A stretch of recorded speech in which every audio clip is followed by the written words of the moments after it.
ദൈവനാമത്തിന് പിന്നെയും മഹത്വം അർപ്പിക്കുന്നു. വീണ്ടും ദൈവവചന പഠന ബന്ധത്തിൽ നിങ്ങളോടൊപ്പം കടന്നു വരുവാനിടയായതിൽ സന്തോഷം. വളരെ പെട്ടെന്ന് വീണ്ടും ഈ നിലയിൽ കടന്നു വരേണ്ടി വരും എന്ന് ഞാൻ കരുതിയിരുന്നില്ല. എങ്കിലും ദൈവം ആ നിലയിൽ മറ്റൊരു വിഷയവുമായിട്ട് വീണ്ടും നിങ്ങളുടെ ഇരിക്ക് വരാനിടയായി. ഇന്നും നാളെയുമായിട്ട് പരിശുദ്ധാത്മാവ് എന്ന വിഷയത്തോട് ബന്ധപ്പെട്ടുള്ള ഏതാനും ചില കാര്യങ്ങളാണ് നാം പഠനത്തിന് വിധേയമാക്കുന്നത്.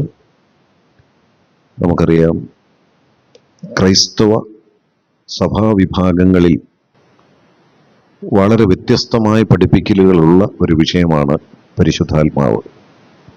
അതോട് ബന്ധപ്പെട്ടുള്ള വിവിധ ഉപവിഭാഗങ്ങൾ വളരെ ആശയക്കുഴപ്പമുള്ള ഒരു വിഷയമാണ്. ഒരുപക്ഷെ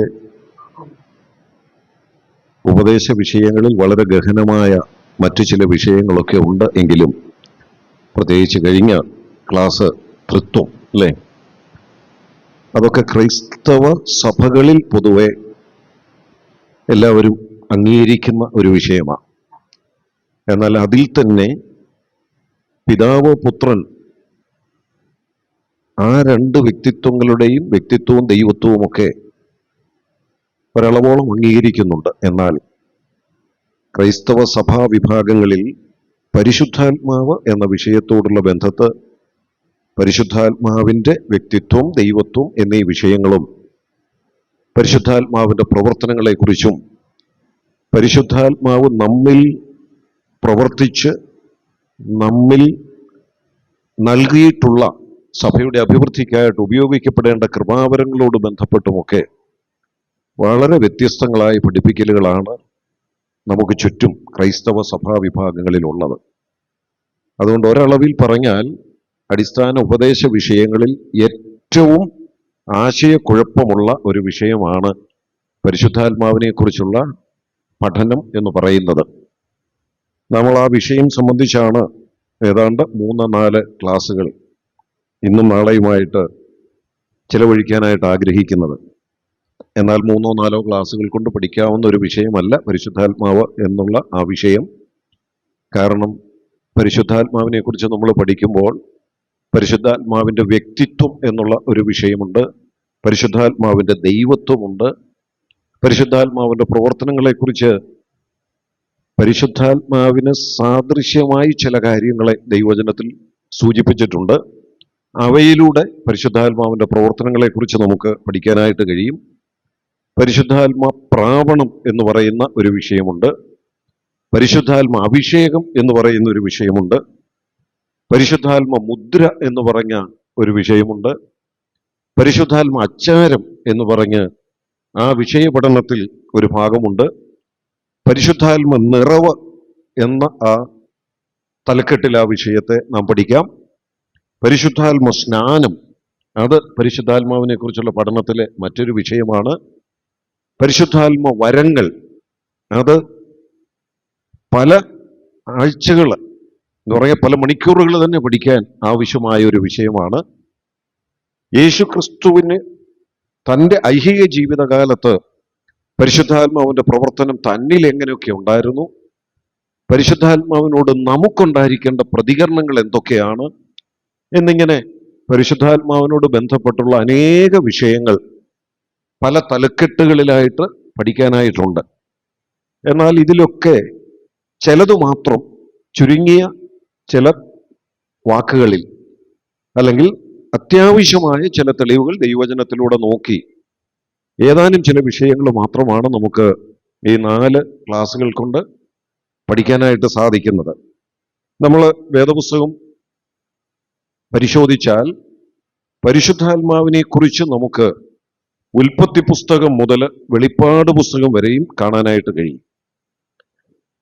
ഉൽപ്പത്തി പുസ്തകം മുതൽ വെളിപ്പാട് പുസ്തകം വരെ എന്ന് പറയുമ്പോൾ ഉൽപ്പത്തി പുസ്തകം 1-ാം അധ്യായം മുതൽ വെളിപ്പാട് പുസ്തകത്തിലെ ഒടുവിലത്തെ അധ്യായം വരെ പരിശുദ്ധാത്മാവിനെ കുറിച്ച് നമുക്ക് രേഖപ്പെടുത്തിയിട്ടുള്ളത് കാണാൻ കഴിയും. ഉൽപ്പത്തി പുസ്തകം 1-ാം അധ്യായത്തിന്റെ 2-ാം വാക്യം തന്നെ നമ്മൾ ഇങ്ങനെ വായിക്കുന്നത്: ദൈവത്തിന്റെ ആത്മാവ് വെള്ളത്തിന്മീതെ പരിവർത്തിച്ചു കൊണ്ടിരുന്നു. അപ്പൊ ഉൽപ്പത്തി പുസ്തകം ആരംഭിക്കുന്നത് തന്നെ ആരെക്കുറിച്ച് പറഞ്ഞ? ആദിയിൽ ദൈവം എന്ന് പറഞ്ഞ് ദൈവത്തെക്കുറിച്ച് പറയുന്ന ഒന്നാം വാക്യം. എന്നിട്ട് രണ്ടാം വാക്യത്തിൽ ആരെക്കുറിച്ച് പറയുന്നു? പരിശുദ്ധാത്മാവിനെ കുറിച്ച് പറഞ്ഞാണ് വേദപുസ്തകം ആരംഭിക്കുന്നത് തന്നെ.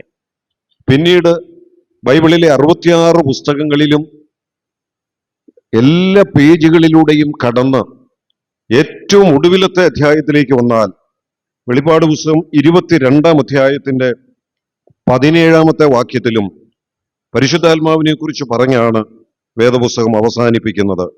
വെളിപ്പാട് 22-17 വരിക എന്ന ആത്മാവും മണവാട്ടിയും പറയുന്നു. അവിടെയും ആത്മാവിനെ കുറിച്ചുള്ള പരാമർശനം നമുക്ക് കാണാം. എന്നാൽ ഈ രണ്ട് ഭാഗത്തും ദൈവത്തിന്റെ ആത്മാവെന്നും ഉള്ള വാക്കുകളാണ് വായിക്കുന്നത്. പരിശുദ്ധാത്മാവ് എന്ന ആ വാക്കല്ല. ബൈബിളിൽ പരിശുദ്ധാത്മാവിന് അനേക പേരുകൾ കൊടുത്തിട്ടുള്ളത് നമുക്ക് കാണാൻ കഴിയും. ആത്മാവെന്നുള്ള വാക്ക് 3 ആശയത്തിൽ ബൈബിളിൽ ഉപയോഗിച്ചിട്ടുണ്ട്. ആത്മാവെന്ന് ബൈബിളിൽ കാണുന്നതെല്ലാം പരിശുദ്ധാത്മാവാണെന്ന് തെറ്റിദ്ധരിക്കരുത്. ആത്മാവെന്നുള്ള വാക്ക് ബൈബിളിലും 3 ആശയത്തിൽ ഉപയോഗിച്ചിട്ടുണ്ട്. ഓരോ സ്ഥലത്തും അത് ഉപയോഗിച്ചിരിക്കുന്നത് ഏത് ആശയത്തിലാണ് എന്നുള്ളത് ആ പശ്ചാത്തലത്തിലൂടെ, ആ ആത്മാവിന്റെ പ്രവർത്തന വൈശിഷ്ട്യങ്ങളിലൂടെയാണ് നമുക്ക് തിരിച്ചറിയാൻ സാധിക്കുന്നത്. ആ 3 ആശയങ്ങൾ എന്ന് പറയുന്നത്, ഒന്ന്, പരിശുദ്ധാത്മാവിനെ കുറിക്കാൻ അല്ലെങ്കിൽ ദൈവത്തിന്റെ ആത്മാവിനെ കുറിക്കാൻ ആത്മാവ് എന്ന വാക്ക് ഉപയോഗിച്ചിട്ടുണ്ട്. ഇവിടെ നമ്മൾ വെളിപ്പാട് പുസ്തകം 22-ാം അധ്യായം 17-ാം വാക്യത്തിൽ ആത്മാവ് എന്ന ആ വാക്ക് മാത്രമാണ് ഉപയോഗിച്ചിട്ടുള്ളത്. എന്നാൽ ഈ വാക്ക്, ആത്മാവ് എന്നുള്ള ആ വാക്ക്, മനുഷ്യനുള്ള ആത്മാവിനെ കുറിച്ചും പറയാനായിട്ട് ഉപയോഗിച്ചിട്ടുണ്ട്. നമുക്കുള്ള 3 ഘടകങ്ങളെ കുറിച്ച് നമ്മൾ വായിക്കുന്നുണ്ട്. ദേഹം, ദേഹി, ആത്മാവ്. അപ്പൊ നമ്മുടെ ഉള്ളിൽ ദൈവം തന്നിരിക്കുന്ന പ്രത്യേകമായ ഒരു ഘടകമാണ് ഇതര സൃഷ്ടികൾക്കില്ലാത്ത ഒരാത്മാവ്. അപ്പൊ അതിനും ഉപയോഗിച്ചിരിക്കുന്ന വാക്ക് ഇത് തന്നെയാണ്, ആത്മാവ് എന്നുള്ള വാക്കാണ്. ഇതുകൂടാതെ ആത്മാവെന്നുള്ള വാക്ക് ദുരാത്മാക്കളെ സൂചിപ്പിക്കാനായിട്ടും ബൈബിളിൽ ഉപയോഗിച്ചിട്ടുണ്ട്. ഇങ്ങനെ 3 നിലകളിൽ ഈ വാക്ക് ബൈബിളിൽ ഉപയോഗിച്ചിട്ടുണ്ട്. ദൈവാത്മാവിനെ കുറിക്കാനും മനുഷ്യരിലുള്ള ആത്മാവിനെ കുറിക്കാനും ദുരാത്മാക്കളെ കുറിച്ചുള്ള പരാമർശനമായിട്ട് 3 നിലകളിൽ ഈ വാക്ക് ബൈബിളിൽ ഉപയോഗിച്ചിട്ടുണ്ട്. അതിൽ ആ വാക്ക് നാം വായിക്കുന്നിടത്ത് തന്നെ ഇത് ഏതാത്മാവിനെയാ കുറിക്കുന്നതെന്ന് നമുക്ക് മനസ്സിലാക്കത്തക്ക നിലയിലാണ് ബൈബിളിൽ ആ വാക്ക് ഉപയോഗിച്ചിട്ടുള്ളത്. നമുക്കറിയാം, ഇപ്പം വെളിപ്പാട് പുസ്തകം ഒടുവിൽ ആത്മാവ് എന്ന് ഉപയോഗിച്ചിരിക്കുന്നത് ഏതാത്മാവിനെ കുറിച്ചാണെന്നുള്ളതിന് വായിക്കുന്ന നമുക്ക് ആർക്കും ഒരു സംശയവുമില്ല. അത് ഏതാത്മാവിനെ കുറിച്ച് തന്നെയാണ്, പരിശുദ്ധാത്മാവിനെ കുറിച്ച് തന്നെയാണ്, ദൈവാത്മാവിനെ കുറിച്ച് തന്നെയാണ്. നമ്മൾ വേദപുസ്തകം മുഴുവൻ നോക്കിയാൽ ഈ പരിശുദ്ധാത്മാവിന് ആത്മാവെന്നുള്ള വാക്ക് ഉപയോഗിച്ചിട്ടുണ്ട്. ഉൽപ്പത്തി 1:2 ദൈവത്തിന്റെ ആത്മാവെന്നുള്ള വാക്ക് ഉപയോഗിച്ചിട്ടുണ്ട്. യഹോവയുടെ ആത്മാവെന്നുള്ള വാക്ക് ഉപയോഗിച്ചിട്ടുണ്ട്. കർത്താവിന്റെ ആത്മാവെന്നുള്ള ആ പേര് ഉപയോഗിച്ചിട്ടുണ്ട്. പുതിയ നിയമത്തിലേക്ക് വരുമ്പോൾ ക്രിസ്തുവിന്റെ ആത്മാവ്, യേശുവിന്റെ ആത്മാവ്, സത്യത്തിന്റെ ആത്മാവ് എന്നിങ്ങനെ പരിശുദ്ധാത്മാവിനെ വിശേഷിപ്പിക്കാൻ പിന്നെ മറ്റൊരു കാര്യസ്ഥൻ എന്ന പദം, ഇങ്ങനെയൊക്കെ പല പേരുകൾ പരിശുദ്ധാത്മാവിന് ബൈബിളിൽ ഉപയോഗിച്ചിട്ടുള്ളത് നമുക്ക് കാണാൻ കഴിയും. അത് എല്ലാ വാക്കുകളും എടുത്ത് ആ വാക്കുകളിലൂടെ വിശദമായ ഒരു പഠനത്തിന് നമുക്ക് സമയമെടുക്കുന്നില്ല. ഞാനതൊന്ന് സൂചിപ്പിച്ചു പോകുന്നു എന്ന് മാത്രമേ ഉള്ളൂ. എന്നാൽ പരിശുദ്ധാത്മാവ് എന്ന ആ വാക്ക് അങ്ങനെ തന്നെ ബൈബിളിൽ അനേക പ്രാവശ്യം ഉപയോഗിച്ചിട്ടുണ്ട്. അത് കൂടുതലും ഉപയോഗിച്ചിട്ടുള്ളത് പുതിയ നിയമത്തിലാണ്. പരിശുദ്ധാത്മാവ് എന്ന ആ വാക്ക് അങ്ങനെ തന്നെ കൂടുതലും ഉപയോഗിച്ചിട്ടുള്ളത് പുതിയ നിയമത്തിലാണ്. ധാരാളം പ്രാവശ്യം പരിശുദ്ധാത്മാവ് എന്നുള്ള വാക്ക് നമുക്ക് പുതിയ നിയമത്തിൽ കാണാം. പുതിയ നിയമത്തിൽ മറ്റു പേരുകളുമുണ്ട്. ഞാൻ മുൻപേ ഓർപ്പിച്ച സത്യത്തിന്റെ ആത്മാവെന്നും യേശുവിന്റെ ആത്മാവെന്നും ക്രിസ്തുവിന്റെ ആത്മാവെന്നും കർത്താവിന്റെ ആത്മാവെന്നും ഒക്കെയുള്ള ആ പേരുകള് പുതിയ നിയമത്തിൽ ഉണ്ട്. എന്നാൽ പരിശുദ്ധാത്മാവെന്ന് അങ്ങനെ തന്നെ ധാരാളം പ്രാവശ്യം കാണാം. എന്നാൽ പഴയ നിയമം നമ്മൾ വായിച്ചാൽ ഉൽപ്പത്തി പുസ്തകം മുതൽ മലാഖി പ്രവചനം വരെ നമ്മൾ വായിച്ചാലും പരിശുദ്ധാത്മാവ് എന്നുള്ള വാക്ക് ആകെ 3 പ്രാവശ്യമേ ബൈബിളിലുള്ളൂ. ഈ പുസ്തകങ്ങളെല്ലാം ഉൽപ്പത്തി മുതൽ നമ്മൾ മലാഖി പ്രവചനം വരെ വായിച്ചാൽ പഴയ നിയമത്തിൽ പരിശുദ്ധാത്മാവ് എന്ന വാക്ക് എത്ര പ്രാവശ്യമേ ഉള്ളൂ? 3 പ്രാവശ്യമേ ഉള്ളൂ. എന്നാൽ ഉൽപ്പത്തി 1:2 മുതൽ പരിശുദ്ധാത്മാവിനെ കുറിച്ച് പറയുന്നുണ്ട്. വേറൊരു പേരാ. ഏതാ? ഉൽപ്പത്തി 1:2 ഏത് പേരാ നമ്മൾ കണ്ടത്? ഇപ്പം ദൈവത്തിന്റെ ആത്മാവ്. അങ്ങനെ യഹോവയുടെ ആത്മാവ്, ദൈവത്തിന്റെ ആത്മാവ്, ആത്മാവ് എന്നൊക്കെ പറയുന്നുണ്ട്. അതെല്ലാം പരിശുദ്ധാത്മാവ് തന്നെയാ. എന്നാൽ ആ വാക്ക് അങ്ങനെ തന്നെ പരിശുദ്ധാത്മാവ് എന്ന് നമ്മൾ പഴയ നിയമത്തിൽ ആകെ 3 പ്രാവശ്യമേ കാണുന്നുള്ളൂ. അതിലൊന്ന് 51 സങ്കീർത്തനത്തിന്റെ 11 വാക്യത്തിലാണ്. 51 സങ്കീർത്തനം 11 വാക്യം. രണ്ടാമത്തേത് കൂടുതലാണ്, കേൾക്കുന്നില്ല, കൂടുതലാണ്. ഞാൻ ഇച്ചിരി അകന്നു നിന്നാ മതി. 51 സങ്കീർത്തനത്തിന്റെ 11 വാക്യമാണ് ഒന്ന്. പിന്നെ രണ്ടാമത് ഇത് നമ്മൾ വായിക്കുന്നത് യെശയ്യാ പ്രവചനം 63 അധ്യായത്തിന്റെ 10 വാക്യത്തിലും, അതേ അധ്യായം യെശയ്യാ പ്രവചനം 63 അധ്യായം 11 വാക്യത്തിലും. ഞാനതൊന്നുകൂടെ പറയാം. 51 സങ്കീർത്തനത്തിന്റെ 11 വാക്യത്തിൽ, യെശയ്യാ പ്രവചനം 63 അധ്യായം 10 വാക്യത്തിൽ, യെശയ്യാ പ്രവചനം 63 അധ്യായം 11 വാക്യത്തിൽ. യെശയ്യാ പ്രവചനം 63 അധ്യായത്തിലേത് അടുത്തടുത്ത 2 വാക്യങ്ങളില്ല, 10ഉം 11ഉം വാക്യങ്ങളില്ല. അതുകൊണ്ട് വേണമെങ്കിൽ ഇങ്ങനെ നമുക്ക് പറയാം, 3 പ്രാവശ്യം പഴയ നിയമത്തിൽ പരിശുദ്ധാത്മാവ് എന്നുള്ള വാക്ക് കാണുന്നു 2 വേദഭാഗങ്ങളിൽ, അല്ലെ? ഒന്ന് 51 സങ്കീർത്തനത്തിന്റെ 11 വാക്യവും, 2 യെശയ്യാ പ്രവചനം 63 അധ്യായത്തിന്റെ 10ഉം 11ഉം വാക്യങ്ങളിൽ. ഇത്രയും ഭാഗത്തെ പരിശുദ്ധാത്മാവ് എന്നുള്ള വാക്ക് കാണുന്നുള്ളൂ. എന്നാൽ മറ്റു പല വാക്കുകളിൽ പരിശുദ്ധാത്മാവിനെ നമുക്ക് പഴയ നിയമത്തിന്റെ പേജുകളിൽ കാണാനായിട്ട് കഴിയും. കഴിഞ്ഞ മാസത്തെ ക്ലാസ്സിൽ തൃത്വം എന്നുള്ള വിഷയം എടുത്തതുകൊണ്ട് ഈ വിഷയത്തിലേക്ക് നമുക്ക് പ്രവേശിച്ച് അതിന്റെ തുടർ കാര്യങ്ങൾ പഠിക്കുന്നതിന് അത് വളരെ സഹായകരമായി.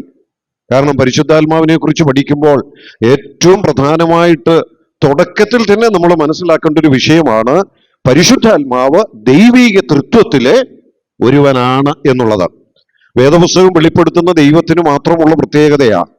ആ ദൈവം ഏകനാണ്, എന്നാൽ ആ ഏകത്വത്തിലൊരു ബഹുത്വമുണ്ട് എന്നുള്ളത്. ഇത് ദൈവത്തെക്കുറിച്ച് മാത്രമല്ല, ബൈബിള് നമ്മൾ പഠിച്ചാൽ ബൈബിളിന്റെ തുടക്കം മുതൽ തന്നെ ഈ ഏകത്വത്തിലെ ബഹുത്വം എന്ന് പറയുന്ന വിഷയം ബൈബിള് പഠിപ്പിക്കുന്നുണ്ട്. ഉൽപ്പത്തി പുസ്തകത്തിന്റെ ആദ്യ പേജുകൾ നമ്മൾ ശ്രദ്ധിച്ചാൽ ആ സൃഷ്ടികളുടെ വർണ്ണന ഇങ്ങനെ പറഞ്ഞു വരുമ്പോൾ, ഓരോന്നും സൃഷ്ടിച്ചിട്ട് അതേക്കുറിച്ച് പറഞ്ഞ് അവസാനിപ്പിക്കുമ്പോൾ നമ്മൾ ഇങ്ങനെ വായിക്കുന്നത്, സന്ധ്യയായി ഉഷസ്സുമായി 1-ാം ദിവസം. എത്ര ദിവസമാണ്? ഒരു ദിവസം. പക്ഷെ ഒരു ദിവസത്തിനകത്ത് എത്ര ഘടകങ്ങളുണ്ട്? 2 ഘടകങ്ങളുണ്ട്. ഒരു സന്ധ്യയുമുണ്ട്, ഒരു ഉഷസ്സുമുണ്ട്. അല്ലെങ്കിൽ ഒരു പകലുമുണ്ട്, ഒരു രാത്രിയുമുണ്ട്. അപ്പം ഒരു ദിവസം 1 എന്ന് പറഞ്ഞാൽ അതിനകത്തൊരു ബഹുത്വമുണ്ട് എന്നുള്ളത് നമ്മൾ ലോകപ്രകാരവും അംഗീകരിക്കുന്ന ഒരു വിഷയം തന്നെയാണ്. ഒരു ദിവസത്തിൽ അങ്ങനെയാണ്, ഒരു പകലും ഒരു രാത്രിയും. അതുപോലെ പിന്നീട് അങ്ങോട്ട് മനുഷ്യനെ സൃഷ്ടിച്ചിട്ട് ആ മനുഷ്യനെ കുറിച്ച് പറഞ്ഞു വരുമ്പോൾ പറയുകയാണ്, മനുഷ്യൻ അപ്പനെയും അമ്മയെയും വിട്ട് ഭാര്യയോട് പറ്റിച്ചേരും, ഇരുവരും ഏകദേഹം. ആ ഏകം എന്ന് പറയുന്നതിനകത്ത് 2 വ്യക്തികളുണ്ട്. ഒരു പുരുഷനുമുണ്ട്, ഒരു സ്ത്രീയുമുണ്ട്. പിന്നീട് പുതിയ നിയമത്തിലേക്ക് വന്നേ, ക്രിസ്തു തലയും സഭ ശരീരവുമായി ഒന്നായിരിക്കുന്ന ഒരനുഭവം. അവിടെയും ആ ബഹുത്വം ആ ഒന്നിൽ കാണാൻ കഴിയും. എന്നാൽ ദൈവത്തെക്കുറിച്ച് നമ്മൾ പറയുമ്പോൾ 2 അല്ല 3 വ്യക്തിത്വങ്ങൾ ചേർന്ന ആ ഏകത്വത്തിലെ ബഹുത്വമാണ് നമുക്ക് കാണാനായിട്ട് കഴിയുന്നത്. ആ 3 വ്യക്തികൾ എന്ന് പറയുന്നത് പിതാവ്, പുത്രൻ, പരിശുദ്ധാത്മാവ്. കഴിഞ്ഞ ക്ലാസ്സിൽ കർത്താവിന്റെ ദാസൻ കഴിഞ്ഞ മാസം അത് വിശദമായിട്ട് പഠിപ്പിച്ചു എന്ന് ഞാൻ മനസ്സിലാക്കി.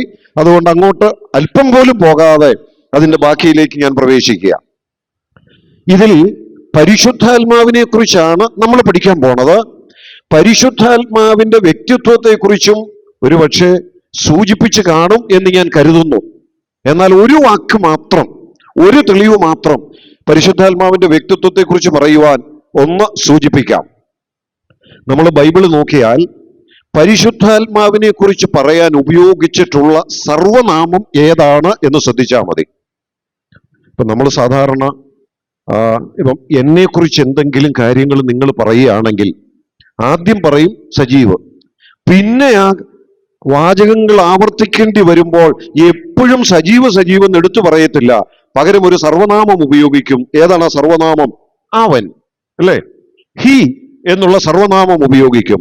അത് സ്ത്രീകളെ കുറിച്ച് പറയാനാണെങ്കിൽ ആവർത്തിച്ച് പേര് പറയത്തില്ല, ആദ്യം പേര് പറഞ്ഞിട്ട് പിന്നെ അവൾ, ഷീ എന്നുള്ള പദം നമ്മൾ ഉപയോഗിക്കും. എന്നാൽ ആണും പെണ്ണും അല്ലാത്ത എന്ന് പറയാൻ ന്യൂട്രൽ ജെൻഡറിലുള്ള നപുംസക ലിംഗത്തിൽപ്പെട്ട എന്തെങ്കിലും ആണെങ്കിൽ, ഒരു വസ്തുവിനെ കുറിച്ച് പറയാനാണെങ്കിൽ പറഞ്ഞു വരുമ്പം നമ്മൾ ആവർത്തിക്കേണ്ടി വന്നാൽ ഉപയോഗിക്കുന്ന സർവനാമം ഏതായിരിക്കും? ഇപ്പൊ ഒരു പുസ്തകത്തെ കുറിച്ച് പറയാനാണെങ്കിൽ എനിക്കിങ്ങനൊരു പുസ്തകം കിട്ടി, അവനെ വായിച്ചാ നല്ലതാ, അല്ലെ അവളെ വായിച്ചാ നല്ലതാ എന്ന് പറയുമോ? പിന്നെ ഉപയോഗിക്കുന്ന സർവനാമം ഏതായിരിക്കും? അത്, ഇറ്റ്, അത് എന്നുള്ള സർവനാമമാണ് ഉപയോഗിക്കുന്നത്. എന്തുകൊണ്ട് ഒരു പുസ്തകത്തെക്കുറിച്ചോ മറ്റ് വസ്തുക്കളെ കുറിച്ചോ പറയുമ്പോൾ അവൻ എന്നോ അവൾ എന്നോ ഉള്ള സർവനാമം നമ്മൾ ഉപയോഗിക്കുന്നില്ല, മറിച്ച് അത് എന്ന സർവനാമം ഉപയോഗിക്കുന്നു? അതിന്റെ കാരണം അതൊരു വ്യക്തിയല്ല, അതിന് വ്യക്തിത്വമില്ല. എന്നാൽ എന്നെക്കുറിച്ചോ നിങ്ങളെക്കുറിച്ചോ പറയുമ്പോൾ അത് എന്നല്ല പറയുന്നത്, ഒന്നുകിൽ അവൻ എന്ന് അല്ലെങ്കിൽ അവൾ എന്ന സർവനാമമാണ് ഉപയോഗിക്കുന്നത്. നമ്മുടെ കർത്താവിനെ കുറിച്ച് പറയുമ്പോൾ എല്ലാം ബൈബിളിൽ ഉപയോഗിച്ചിരിക്കുന്നത് ഏതാ? അവൻ. പരിശുദ്ധാത്മാവിനെ കുറിച്ച് പറയാൻ ബൈബിളിൽ ഉപയോഗിച്ചിരിക്കുന്ന സർവനാമം ഏതാന്ന് പറയാമോ? പരിശുദ്ധാത്മാവിനെ കുറിച്ച് പറയാൻ ചിലപ്പോൾ നമ്മൾ സാധാരണ ഇങ്ങനെ വർത്തമാനം പറയുന്ന കൂട്ടത്തിൽ പരിശുദ്ധാത്മാവിനെ കുറിച്ചൊക്കെ പറയുമ്പോൾ അതൊന്നൊക്കെ പറഞ്ഞു പോകാറുണ്ട്. പക്ഷേ അത് ശരിയല്ല. ബൈബിളിൽ പഴയ നിയമത്തിലും പുതിയ നിയമത്തിലും നമ്മൾ നോക്കിയാൽ, പുതിയ നിയമത്തിലാണ് ആവർത്തിച്ച് പറഞ്ഞാൽ പരിശുദ്ധാത്മാവിനെ കുറിച്ച് പറഞ്ഞിട്ട് വീണ്ടും തുടർച്ചയായി അതേ ഭാഗത്ത് തന്നെ പരിശുദ്ധാത്മാവിനെ കുറിച്ച് ആവർത്തിക്കുന്നത്. അങ്ങനെ വരുമ്പോൾ ബൈബിളിൽ ഉപയോഗിച്ചിരിക്കുന്ന സർവനാമം എന്ന് പറയുന്നത് അവൻ എന്ന സർവനാമം മാത്രമാണ്. ഹി, ഇംഗ്ലീഷിൽ ഹി എന്ന സർവനാമമാണ് ഉപയോഗിച്ചിരിക്കുന്നത്. ആ സർവനാമത്തെ നമുക്ക് ഇങ്ങനെ പറയാം, പേഴ്സണൽ മസ്കുലിൻ പ്രൊനൗൺ.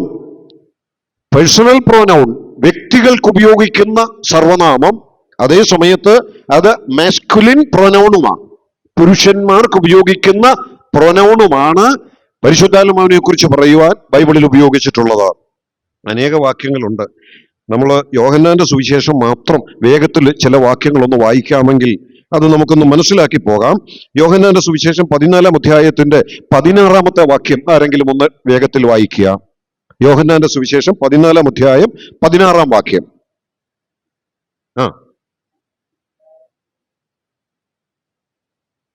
ചോദി 14:16.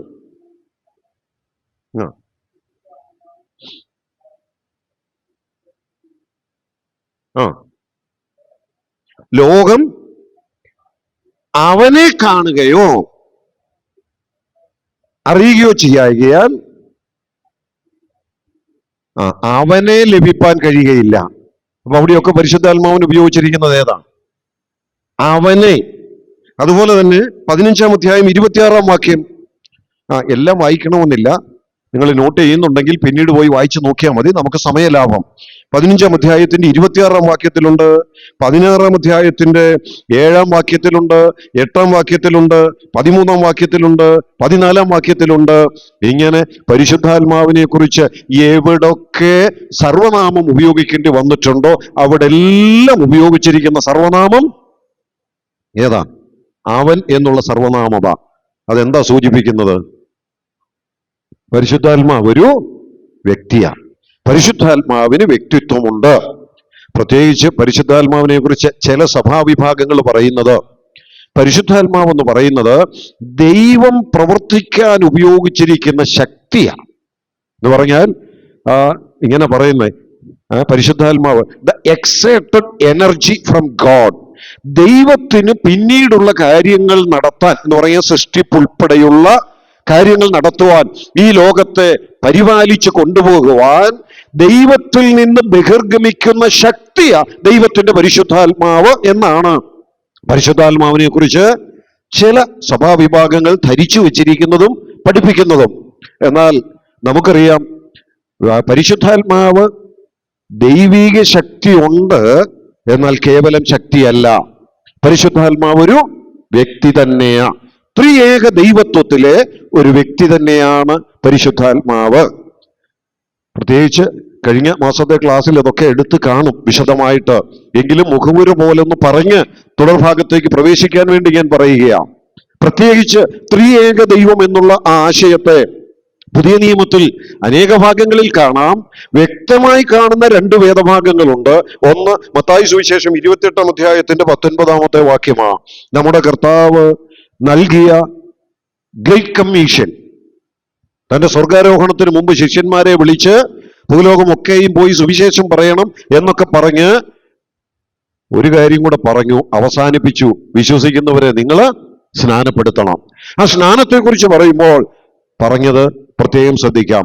പിതാവിൻ്റെയും പുത്രന്റെയും പരിശുദ്ധാത്മാവിൻ്റെയും, നമ്മൾ 3 പേരുടെ പേര് പറയുകയാണെങ്കിൽ പിന്നെ അത് പറയുമ്പോൾ എങ്ങനെ പറയുന്നത് സാധാരണ പിതാവിൻ്റെയും പുത്രന്റെയും പരിശുദ്ധാത്മാവിൻ്റെയും നാമങ്ങളിൽ, അങ്ങനെയല്ലേ പറയേണ്ടത്? വ്യാകരണ പ്രകാരം അങ്ങനെയാ പറയേണ്ടത്. എന്നാൽ ഇവിടെ പിതാവിനെയും പുത്രനെയും പരിശുദ്ധാത്മാവിനെയും പറഞ്ഞിട്ട് നാമത്തിൽ, ഇൻ ദ നെയിം എന്ന ഏകവചനത്തിലാണ്. പക്ഷേ 3 വ്യക്തികളെ കുറിച്ച് പറയുകയും ചെയ്തു. എന്താ അത് സൂചിപ്പിക്കുന്നത്? ആ 3 വ്യക്തികളോട് ചേർന്ന ഏകദൈവം, ആ ഏകത്വത്തിലെ ബഹുത്വമാണ് ഈ 3 വ്യക്തിത്വങ്ങൾ എന്നുള്ളതാ. പഴയ നിയമത്തിൽ ദൈവത്തെക്കുറിച്ച് പറയാൻ ഉപയോഗിച്ചിട്ടുള്ള മൂലഭാഷയിലെ പ്രയോഗങ്ങളൊക്കെ ആ അർത്ഥം നൽകുന്ന പ്രയോഗങ്ങളാണ്. ഇവിടെ ഈ ഗ്രേറ്റ് കമ്മീഷനിൽ ഇത് 3 ചേർത്ത് പറഞ്ഞിരിക്കുമ്പോൾ ഒരു കാര്യം നമുക്ക് മനസ്സിലാക്കാം. ദൈവീക തൃത്വത്തിൽ ഒരുവനാണ് പരിശുദ്ധാത്മാവ്. അത് മാത്രമല്ല, പരിശുദ്ധാത്മാവിന്റെ പേര് പിതാവിനോടും പുത്രനോടും തുല്യതയിൽ പറഞ്ഞിരിക്കുന്നു എന്നുള്ളതും പരിശുദ്ധാത്മാവിന്റെ ദൈവത്വത്തിന്റെ വ്യക്തമായ ഒരു തെളിവ് കൂടിയാണ്. നമ്മൾ സാധാരണ പറയുമ്പോൾ പിതാവ് പുത്രൻ പരിശുദ്ധാത്മാവെന്ന് പറയുമ്പോൾ ചിലപ്പോൾ നമ്മൾ ഇങ്ങനെ പറയാറുണ്ട്, ദൈവിക തൃത്വത്തിലെ എത്രാമനാ പരിശുദ്ധാത്മാവ്? നമ്മൾ സാധാരണ പറയും ദൈവിക തൃത്വത്തിലെ 3-ാമൻ. അപ്പൊ 1-ാമനുണ്ടോ, 2-ാമനുണ്ടോ, 3-ാമനും ഉണ്ടോ? 1-ാമൻ, 2-ാമൻ, 3-ാമൻ എന്നുള്ള വ്യത്യാസം ദൈവിക തൃത്വത്തിൽ ഇല്ല. ദൈവിക തൃത്വത്തിൽ പിതാവും പുത്രനും പരിശുദ്ധാത്മാവും എല്ലാ നിലയിലും തുല്യരാണ്. പിന്നെ ആ ഗ്രേറ്റ് കമ്മീഷനാണ് സാധാരണ നമ്മുടെ മനസ്സിൽ കിടക്കുന്നത്. ആ അന്ത്യനിയോഗം അതിനകത്ത് പറഞ്ഞ ഓർഡറിൽ 3-ാമത് വന്നതുകൊണ്ട് എങ്ങനെയോ നമ്മൾ അറിയാതെ അങ്ങ് പറഞ്ഞു പോകുന്നേ ഉള്ളൂ. പക്ഷെ ഒരു കാര്യം ശ്രദ്ധിച്ചാൽ അറിയാം, മറ്റു പല ഭാഗങ്ങളിലും ആ ക്രമത്തിലല്ല പറഞ്ഞിരിക്കുന്നത്. മറ്റു ഭാഗങ്ങളൊക്കെ നോക്കിയാൽ ആ ക്രമത്തിന് വിരുദ്ധമായി. എന്തിന്? ഇത് 3 ചേർത്ത് അടുത്തടുത്തായിട്ട് ഒന്നിച്ചു പറഞ്ഞിരിക്കുന്ന മറ്റൊരു വേദഭാഗമല്ലയോ കൊരിന്ത്യർക്ക് എഴുതിയ 2-ാം ലേഖനം 13-ാം അധ്യായം 14-ാം വാക്യം. നമ്മൾ അതിന് ഇങ്ങനെ പറയും, ബെനഡിക്ഷൻ, ആശീർവാദം, അല്ലെ? സാധാരണ മീറ്റിങ്ങുകളൊക്കെ കഴിഞ്ഞ് പ്രാർത്ഥിച്ച് അവസാനം പറയുന്ന ഒരു ആശീർവാദം. അവിടുത്തെ ക്രമം ഏതാ? അവിടെ 1-ാമനാരാ, 2-ാമനാരാ, 3-ാമനാരാ? അതൊന്ന് വായിച്ച്. 2 കൊരിന്ത്യർ 13-14. കർത്താവായ യേശുക്രിസ്തുവിന്റെ അപ്പൊ അവിടെ 1-ാമനാരാ? യേശുക്രിസ്തു. അവിടെ 1-ാമൻ യേശുക്രിസ്തു, 2-ാമൻ ദൈവത്തിന്റെ സ്നേഹവും ദൈവത്തിന്റെ പിതാവ് പരിശുദ്ധാത്മ. അപ്പം ഓർഡർ നമ്മൾ ഗ്രേറ്റ് കമ്മീഷനിൽ കണ്ട ഓർഡർ അല്ല, അല്ലേ? ഞാനത് ഒന്ന് തെളിവിനായിട്ട് പറഞ്ഞതേ ഉള്ളൂ. എല്ലായിടത്തും അതേ ഓർഡറിലല്ല പറഞ്ഞിരിക്കുന്നത്. അതുകൊണ്ട് 1-ാമൻ, 2-ാമൻ, 3-ാമൻ എന്നൊന്നും പറയാൻ പറ്റത്തില്ല. തുല്യരാ. പിന്നെ നമ്മുടെ മനസ്സിൽ അങ്ങനെ ഒരു ചിന്ത കിടക്കുന്നത് ആ ഗ്രേറ്റ് കമ്മീഷൻ സ്നാനത്തോടുള്ള ബന്ധത്തിൽ തന്നെയല്ല, അത് നമ്മളത് ആവർത്തിച്ച് സ്നാനത്തോടുള്ള ബന്ധത്തിൽ പറയാറുമുണ്ട്. അതുകൊണ്ട് അങ്ങനെ ഒരു ചിന്ത കിടക്കുന്നതേ ഉള്ളൂ. അതങ്ങനെ ഒന്ന് പറഞ്ഞു പോയെന്നും കരുതി വലിയ പാപമാണെന്നല്ല ഞാൻ പറയുന്നത്. പക്ഷേ ഈ മൂന്ന് വ്യക്തിത്വങ്ങൾ തമ്മിൽ റാങ്കിലോ ഗ്രേഡിലോ ഒന്നും വ്യത്യാസമില്ല. എല്ലാ നിലയിലും തുല്യരാ. അപ്പം ദൈവീക തൃത്വത്തിലെ ഒരുവനാണ് പരിശുദ്ധാത്മാവ്. അപ്പോസ്തല പ്രവൃത്തികളുടെ പുസ്തകം 5-ാം അധ്യായം 3-ഉം 4-ഉം വാക്യങ്ങളും നമ്മൾ വായിച്ചാൽ, അതും എടുക്കണ്ട, നമുക്കറിയാവുന്നതാ. അവിടെ ഒരു സംഭവം നമ്മൾ ഇങ്ങനെ വായിക്കുന്നുണ്ട്. പുതിയ നിയമസഭയിൽ നടന്ന ഒരു സംഭവത്തെയാണ് നമ്മൾ കാണുന്നത്. അനന്യാസും സഫീറയും അവര് ചെയ്ത ഒരു തെറ്റ് അവിടെ വെളിപ്പെടുത്തിയിട്ടുണ്ട്. പത്രോസ് വന്ന് അവരോട് സംസാരിക്കുമ്പോൾ, നമ്മുടെ വിഷയം അതല്ലാത്തത് കൊണ്ട് ആ തെറ്റെന്താ, അതിന്റെ വിശദീകരണം എന്താന്ന് ഞാനിപ്പോ പറയുന്നില്ല, നമുക്കറിയാം. പത്രോസ് വന്ന് അവരോട് സംസാരിക്കുമ്പോൾ 5-ാം അധ്യായത്തിന്റെ 3-ാമത്തെ വാക്യത്തിൽ പറയുന്നത്, നിങ്ങൾ ആരോട് വ്യാജം കാണിച്ചെന്ന? പരിശുദ്ധാത്മാവിനോട് വ്യാജം കാണിപ്പാൻ തക്കവണ്ണം എന്നാ പറഞ്ഞത്. എന്നിട്ട് അടുത്ത 4-ാം വാക്യത്തിൽ പറയുന്നത് എന്നാണെന്നറിയാമോ? നിങ്ങൾ ഒരു കാര്യം ഓർത്തോണം, നിങ്ങൾ മനുഷ്യരോടൊന്നും അല്ല വ്യാജം കാണിച്ചിരിക്കുന്നത്, പിന്നെ ആരോടാ? ദൈവത്തോടത്ര വ്യാജം കാണിച്ചിരിക്കുന്നത്. പരിശുദ്ധാത്മാവിനോടാ വ്യാജം കാണിച്ചതെന്ന് പറഞ്ഞിട്ട് തൊട്ടടുത്ത് പറയുകയാണ്, ആരോടാ വ്യാജം കാണിച്ചത്? പരിശുദ്ധാത്മാവിനോട്. എന്തുകൊണ്ട് അങ്ങനെ പറയാൻ കാരണം? പരിശുദ്ധാത്മാവ് ദൈവമാണ്. അപ്പൊ അങ്ങനെ പരിശുദ്ധാത്മാവിന്റെ വ്യക്തിത്വവും പരിശുദ്ധാത്മാവിന്റെ ദൈവത്വവും പരിശുദ്ധാത്മാവ് തൃത്വത്തിൽ ഒരുവനാണ് എന്നുള്ളതൊക്കെ അനേക തെളിവുകളിലൂടെ നമുക്ക് മനസ്സിലാക്കാനായിട്ട് സാധിക്കും. ഇത്രയും കാര്യങ്ങൾ തൃത്വത്തോടുള്ള ബന്ധത്തിൽ ഒരുപക്ഷെ ചിന്തിച്ചതായിരിക്കും എന്ന് ഞാൻ കരുതുന്നു. അതുകൊണ്ട് ആ വ്യക്തിത്വം ദൈവത്വം എന്നുള്ള വിഷയങ്ങൾ ഓരോ തെളിവുകൾ മാത്രം പറഞ്ഞ് ഞാൻ അവിടെ നിർത്തുക. കാരണം മറ്റു പല വിഷയങ്ങളും നമ്മൾ ഈ ചുരുങ്ങിയ സമയം കൊണ്ട് ചിന്തിക്കാനായിട്ട് ആഗ്രഹിക്കുന്നു. അതുകൊണ്ട് നമുക്ക് വേഗത്തിൽ അടുത്ത ആ പ്രധാന ഒരു ഭാഗത്തേക്ക് പ്രവേശിക്കാം. പരിശുദ്ധാത്മ പ്രാപണം എന്നുള്ള വിഷയം. എപ്പോഴാണ് ഒരു വ്യക്തിക്ക് പരിശുദ്ധാത്മാവിനെ കിട്ടുന്നത്? പെട്ടെന്ന് നമ്മളോട് ചോദിച്ചാൽ നമ്മൾ മറുപടി പറയും എപ്പോഴാ. പ്രത്യേകിച്ച് ബ്രദറുകാരായ നമ്മള് എല്ലാവരും ഒരേ ശബ്ദത്തിൽ പറയും, എപ്പം കിട്ടിയതാ? രക്ഷിക്കപ്പെട്ടപ്പോഴേ. വിശ്വസിച്ച് അതേ നിമിഷം തന്നെ പരിശുദ്ധാത്മാവിനെ കിട്ടി. ശരിയാണ്, അതങ്ങനെ തന്നെയാണ്.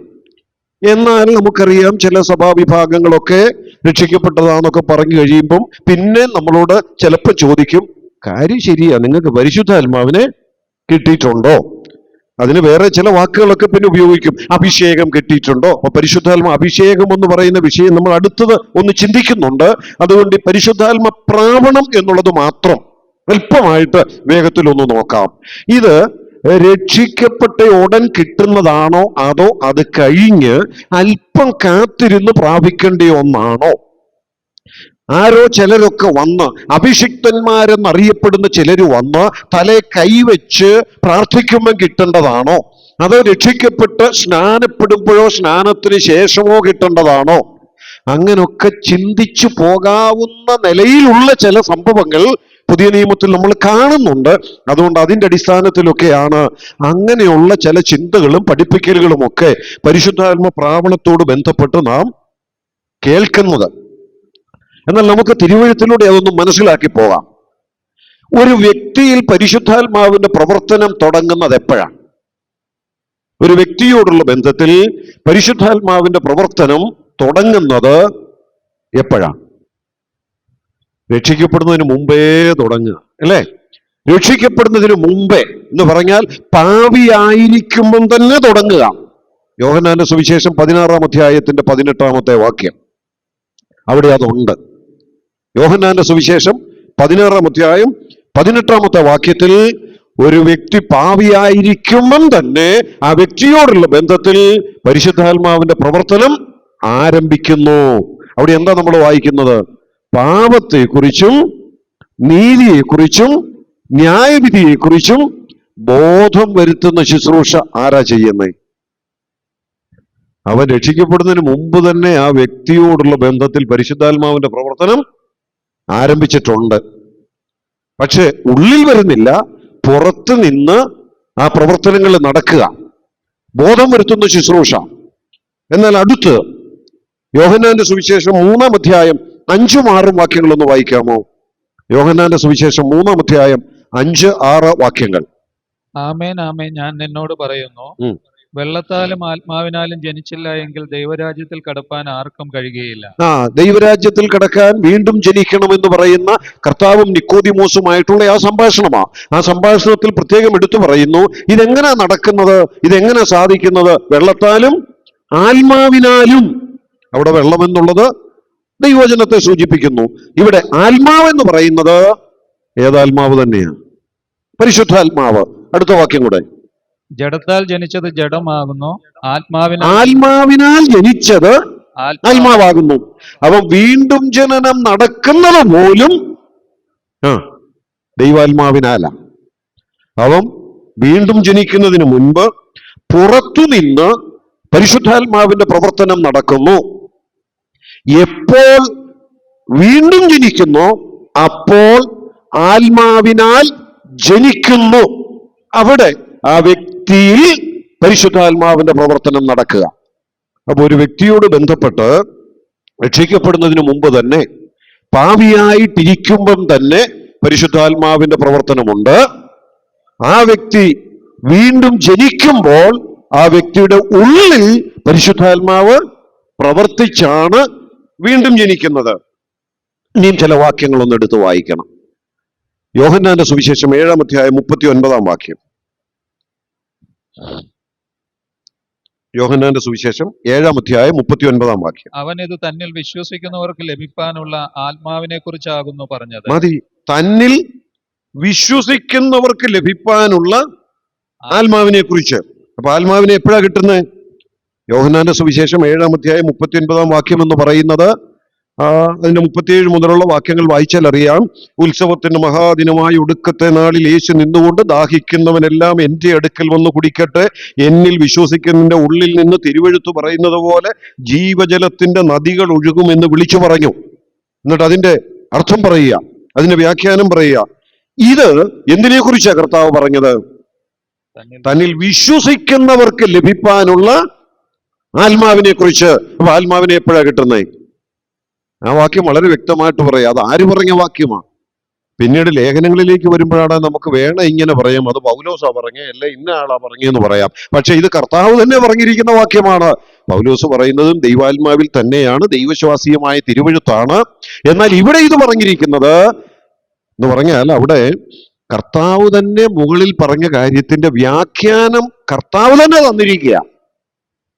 കർത്താവ് തന്നെ അതിന്റെ വ്യാഖ്യാനം തന്നപ്പം പറയുകയാണ്, ഞാൻ എന്തിനെ കുറിച്ചാണ് ഈ പറഞ്ഞിരിക്കുന്നത്?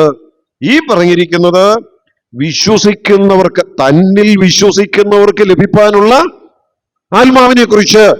വളരെ വ്യക്തമായിട്ട് നമ്മുടെ കർത്താവ് തന്നെ പറഞ്ഞു, ആത്മാവിനെ ഒരാൾക്ക് കിട്ടുന്നത് എപ്പോഴാ? തന്നിൽ വിശ്വസിക്കുമ്പോൾ. മറ്റും ചില വാക്യങ്ങളുണ്ട്. അപ്പോസ്തല പ്രവൃത്തികളുടെ പുസ്തകം 10-ാം അധ്യായം 44-ാം വാക്യം. നമുക്ക് അറിയാം വിശ്വസിക്കുമ്പോഴാണ് പരിശുദ്ധാത്മാവിനെ കിട്ടുന്നതെന്ന്. എന്നാൽ അങ്ങനെയൊക്കെയുള്ള ചില ചോദ്യങ്ങളെ നേരിടേണ്ടി വരുമ്പോൾ ഈ വാക്യങ്ങളൊക്കെ എടുത്ത് തിരിച്ച് പറഞ്ഞു കൊടുക്കാനുള്ള ഒരു അറിവ്, ബോധ്യം നമുക്കുണ്ടായിരിക്കണം. 10-ാം അധ്യായത്തിന്റെ 44-ാം വാക്യം. ഈ വാക്കുകളെ പത്രോസ് പ്രസ്താവിക്കുമ്പോൾ തന്നെ വചനം കേട്ട എല്ലാവരുടെ മേലും പരിശുദ്ധാത്മാവ് വന്നു. അതിന് 43-ാം വാക്യം എന്താ പറയുന്നതെന്നറിയാമോ? അവനിൽ വിശ്വസിക്കുന്ന ഏവനും അവന്റെ നാമം മൂലം പാപമോചനം ലഭിക്കും. അപ്പൊ അവിടെ പത്രോസ് പറഞ്ഞത് അവനിൽ വിശ്വസിക്കണമെന്നാണ്. എന്നിട്ട് തൊട്ടടുത്ത് പറയാ, ഈ വാക്കുകളെ പത്രോസ് പ്രസ്താവിക്കുമ്പോൾ തന്നെ വചനം കേട്ട എല്ലാവരുടെ മേലും. എന്താ കേട്ടത്? ഇത് വിശ്വസിക്കണമെന്നാ കേട്ടെ. അത് കേട്ടു. എന്നിട്ട് താഴോട്ട് വരുമ്പോ അറിയാം വിശ്വസിച്ച കാര്യം അവിടെ പറയുന്നത്. അപ്പം വിശ്വസിച്ചപ്പം തന്നെ അവർക്ക് എന്ത് കിട്ടി? വിശ്വസിച്ചപ്പം തന്നെ അവർക്ക് പരിശുദ്ധാത്മാവിനെ കിട്ടി. 11-ാം അധ്യായത്തിന്റെ 17-ാം വാക്യം. ആകയാൽ കർത്താവായ യേശുക്രിസ്തുവിൽ വിശ്വസിച്ചവരായ നമുക്ക് തന്നതുപോലെ അതേ ദാനത്തെ അവർക്കും ദൈവം കൊടുത്തു. മതി. ഈ 10-ാം അധ്യായം 44-45 വാക്യങ്ങളിൽ പറഞ്ഞിരിക്കുന്ന സംഭവത്തെ കുറിച്ച് പിന്നീട് എടുത്തു പറഞ്ഞപ്പോൾ പറയാണ്, വിശ്വസിച്ച നമുക്ക് തന്നതുപോലെ അതേ ദാനത്തെ അവർക്കും കൊടുത്തു. എപ്പോൾ? അവരും വിശ്വസിച്ചപ്പോൾ. അപ്പൊ അത് എടുത്തു പറയുന്നതിലൂടെ നമുക്ക് ഒന്നുകൂടെ വ്യക്തം എപ്പോഴാണ് അവർക്കും പരിശുദ്ധാത്മാവിനെ കിട്ടിയത്? വിശ്വസിച്ചപ്പോൾ. ഇനി ഒന്ന് രണ്ട് വാക്യങ്ങളുടെ ഗലാത്യ ലേഖനം 3-ാം അധ്യായം 14-ാം വാക്യം. ഗലാത്യ ലേഖനം 3-ാം അധ്യായം 14-ാം വാക്യം. അബ്രഹാമിന്റെ അനുഗ്രഹം ക്രിസ്തുവേശുവിൽ ജാതികൾക്ക് വരേണ്ടതിന് നാം ആത്മാവെന്ന വാഗ്ദത്ത വിഷയം വിശ്വാസത്താൽ പ്രാപിപ്പാൻ തന്നെ. ആത്മാവെന്ന വാഗ്ദത്ത വിഷയം എപ്പോഴാ പ്രാപിക്കുന്നത്? എങ്ങനെ പ്രാപിക്കുന്നത്? വിശ്വാസത്താൽ. അവിടെയും ആ വാക്യം വളരെ വ്യക്തമായിട്ട് പറയുന്നു, വിശ്വാസത്താൽ. 3-ാം അധ്യായം 22-ാം വാക്യം. എങ്കിലും വിശ്വസിക്കുന്നവർക്ക് വാഗ്ദത്തം യേശുക്രിസ്തുവിലെ വിശ്വാസത്താൽ ലഭിക്കേണ്ടതിന് തിരുവെഴുത്ത് എല്ലാവറ്റെയും പാപത്തിന് കീഴടച്ചു കളഞ്ഞു. പരിശുദ്ധാത്മാവ് എന്ന വാഗ്ദത്തത്തെ കുറിച്ചാണ് പറയുന്നത്. അത് ആർക്കാ ലഭിക്കുന്നത്? വിശ്വസിക്കുന്നവർക്ക് വാഗ്ദത്വം യേശുക്രിസ്തുവിലെ വിശ്വാസത്താൽ ലഭിക്കേണ്ടതിന്. അപ്പൊ അവിടെയും പറയുന്നു വിശ്വസിക്കുന്നവർക്ക് പരിശുദ്ധാത്മാവിനെ കിട്ടുന്നത്. എഫേസ് ലേഖനം 1-ാം അധ്യായം 13-14 വാക്യം കൂടെ നമുക്കൊന്ന് നോക്കാം. എഫേസ് ലേഖനം 1-ാം അധ്യായം 13-14 വാക്യങ്ങൾ. അവനിൽ നിങ്ങൾക്കും നിങ്ങളുടെ രക്ഷയെക്കുറിച്ചുള്ള സുവിശേഷം എന്ന സത്യവചനം നിങ്ങൾ കേൾക്കുകയും അവനിൽ വിശ്വസിക്കുകയും ചെയ്തിട്ട് തന്റെ സ്വന്തം ജനത്തിന്റെ വീണ്ടെടുപ്പിനു വേണ്ടി തന്റെ മഹത്വത്തിന്റെ പുകഴ്ചയ്ക്കായിട്ട് നമ്മുടെ അവകാശത്തിന്റെ അച്ചാരമായ വാഗ്ദത്തത്തിന് പരിശുദ്ധാത്മാവിനാൽ മുദ്രയിട്ടിരിക്കുന്നു. ശ്രദ്ധിക്കണം, അവിടെ വേറെ രണ്ട് വിഷയങ്ങളൂടെ പറയുന്നുണ്ട്. ഞാനത് ഈ വാക്യത്തിൽ നിന്ന് ഒറ്റ വാചകത്തിൽ പറഞ്ഞങ്ങ് പോകുന്നേ ഉള്ളൂ. പരിശുദ്ധാത്മാവിനെ കിട്ടിയതോടുകൂടെ രണ്ട് കാര്യങ്ങളെ അവിടെ വെളിപ്പെടുത്തുകയാണ്. ഒന്ന്, അച്ചാരമായിട്ട് പരിശുദ്ധാത്മാവിനെ തന്നിരിക്കുന്നത്. രണ്ട്, പരിശുദ്ധാത്മാവിനാൽ മുദ്രയിടുകയും ചെയ്തിരിക്കുക. ഇതൊക്കെ എപ്പോഴാണ് കിട്ടിയത്? വിശ്വസിക്കുകയും ചെയ്തിട്ട്. അവിടെ നമ്മുടെ മലയാള ഭാഷയിൽ വരുമ്പോൾ അവനിൽ വിശ്വസിക്കുകയും ചെയ്തിട്ട് എന്നാ പറഞ്ഞത്. എന്നാൽ അത് ശരിയായ പരിഭാഷ വരുന്നത് അവനിൽ വിശ്വസിക്കുകയും ചെയ്തപ്പോൾ എന്നാണ്. എന്ന് പറഞ്ഞാൽ ഈ എഫെസോസിലെ സഭയ്ക്കാണ് ഇത് എഴുതുന്നത്. എഫെസോസിലെ സഭയ്ക്ക് ഇത് എഴുതുമ്പോൾ ആ സഭയോട് പറയുകയാണ്, നിങ്ങൾ വിശ്വസിക്കുകയും ചെയ്തിട്ട് പരിശുദ്ധാത്മാവിനെ കിട്ടിയത്, അല്ലെങ്കിൽ വിശ്വസിക്കുകയും ചെയ്തപ്പോഴാ പരിശുദ്ധാത്മാവിനെ കിട്ടിയത്. രണ്ട് അനുഭവങ്ങൾ അതോടുള്ള ബന്ധത്തിൽ പറയുന്നതോടെ ഒന്ന് മനസ്സിലാക്കാം. അവിടെ പരിശുദ്ധാത്മാവിനെ കിട്ടിയതിനെ കുറിച്ച് പറയുമ്പോൾ എന്തായിട്ട് കിട്ടിയെന്നാ പറയുന്നത്? അച്ചാരം. അച്ചാരം എന്ന് പറഞ്ഞാൽ എന്താ? അച്ചാരം എന്നുള്ളത് ഒരു മലയാള വാക്കാണ്, പക്ഷെ അതിന് ഇംഗ്ലീഷാ കുറച്ചുകൂടെ നമുക്കറിയാവുന്ന അല്ലേ. അഡ്വാൻസ്. ഒരു ബിസിനസ് നടക്കുക, ഒരു പ്രോപ്പർട്ടി ഒരാൾ വേറൊരാൾക്ക് വിൽക്കുക. അത് ചെന്നു കണ്ടു, അന്യോന്യം വിലയൊക്കെ തമ്മിൽ ഒരു ധാരണയായെങ്കിൽ ആദ്യം ഒരു 1,00,000 രൂപയുടെ ആണെങ്കിൽ ഒരു 10, 20, 1000 രൂപ അഡ്വാൻസ് ആയിട്ട് കൊടുക്കും. പിന്നീട് അതിൻ്റെ ആ ഡീഡൊക്കെ എഴുതി രജിസ്റ്റർ ചെയ്യുന്ന സമയത്താണ് ബാക്കി കാശ് കൂടെ കൊടുക്കുന്നത്. ഈ ആദ്യം കൊടുക്കുന്ന എമൗണ്ടിന് നമ്മൾ എന്ത് പറയാം? ഇവിടെ എഫേസ് ലേഖനത്തിന്റെ ഭാഷയിൽ പറയാം, മലയാളത്തിൽ തന്നെ പറഞ്ഞാൽ എന്ത് പറയാം? ആദ്യം കൊടുക്കുന്ന എമൗണ്ടിന് അച്ചാരം എന്ന് പറയാം. ഒരു വ്യക്തി രക്ഷിക്കപ്പെടുന്ന നിമിഷം ദൈവം ആദ്യം ആ വ്യക്തിയിൽ തരുന്നത് എന്താ? അഡ്വാൻസ് ആയിട്ട് തരുന്നത് എന്താ? പരിശുദ്ധാത്മാവിനെയാണ്. അങ്ങനല്ലേ ആ വാക്യം പറയുന്നത്? പരിശുദ്ധാത്മാവിനെ അച്ചാരമായി തന്നു എന്നാ പറയുന്നത്. ഞാൻ അത് വേറൊരു നിലയിൽ നിന്ന് ചോദിക്കുക. ഒരു ക്രയവിക്രയം, ഒരു ട്രാൻസാക്ഷൻ നടക്കുമ്പോൾ ഈ അഡ്വാൻസ് എന്ന് പറയുന്ന തുക മൊത്തം തുകയുടെ എത്രയായിരിക്കും? സാധാരണഗതിയിൽ നമ്മൾ കൊടുക്കുന്നത് എത്രയായിരിക്കും?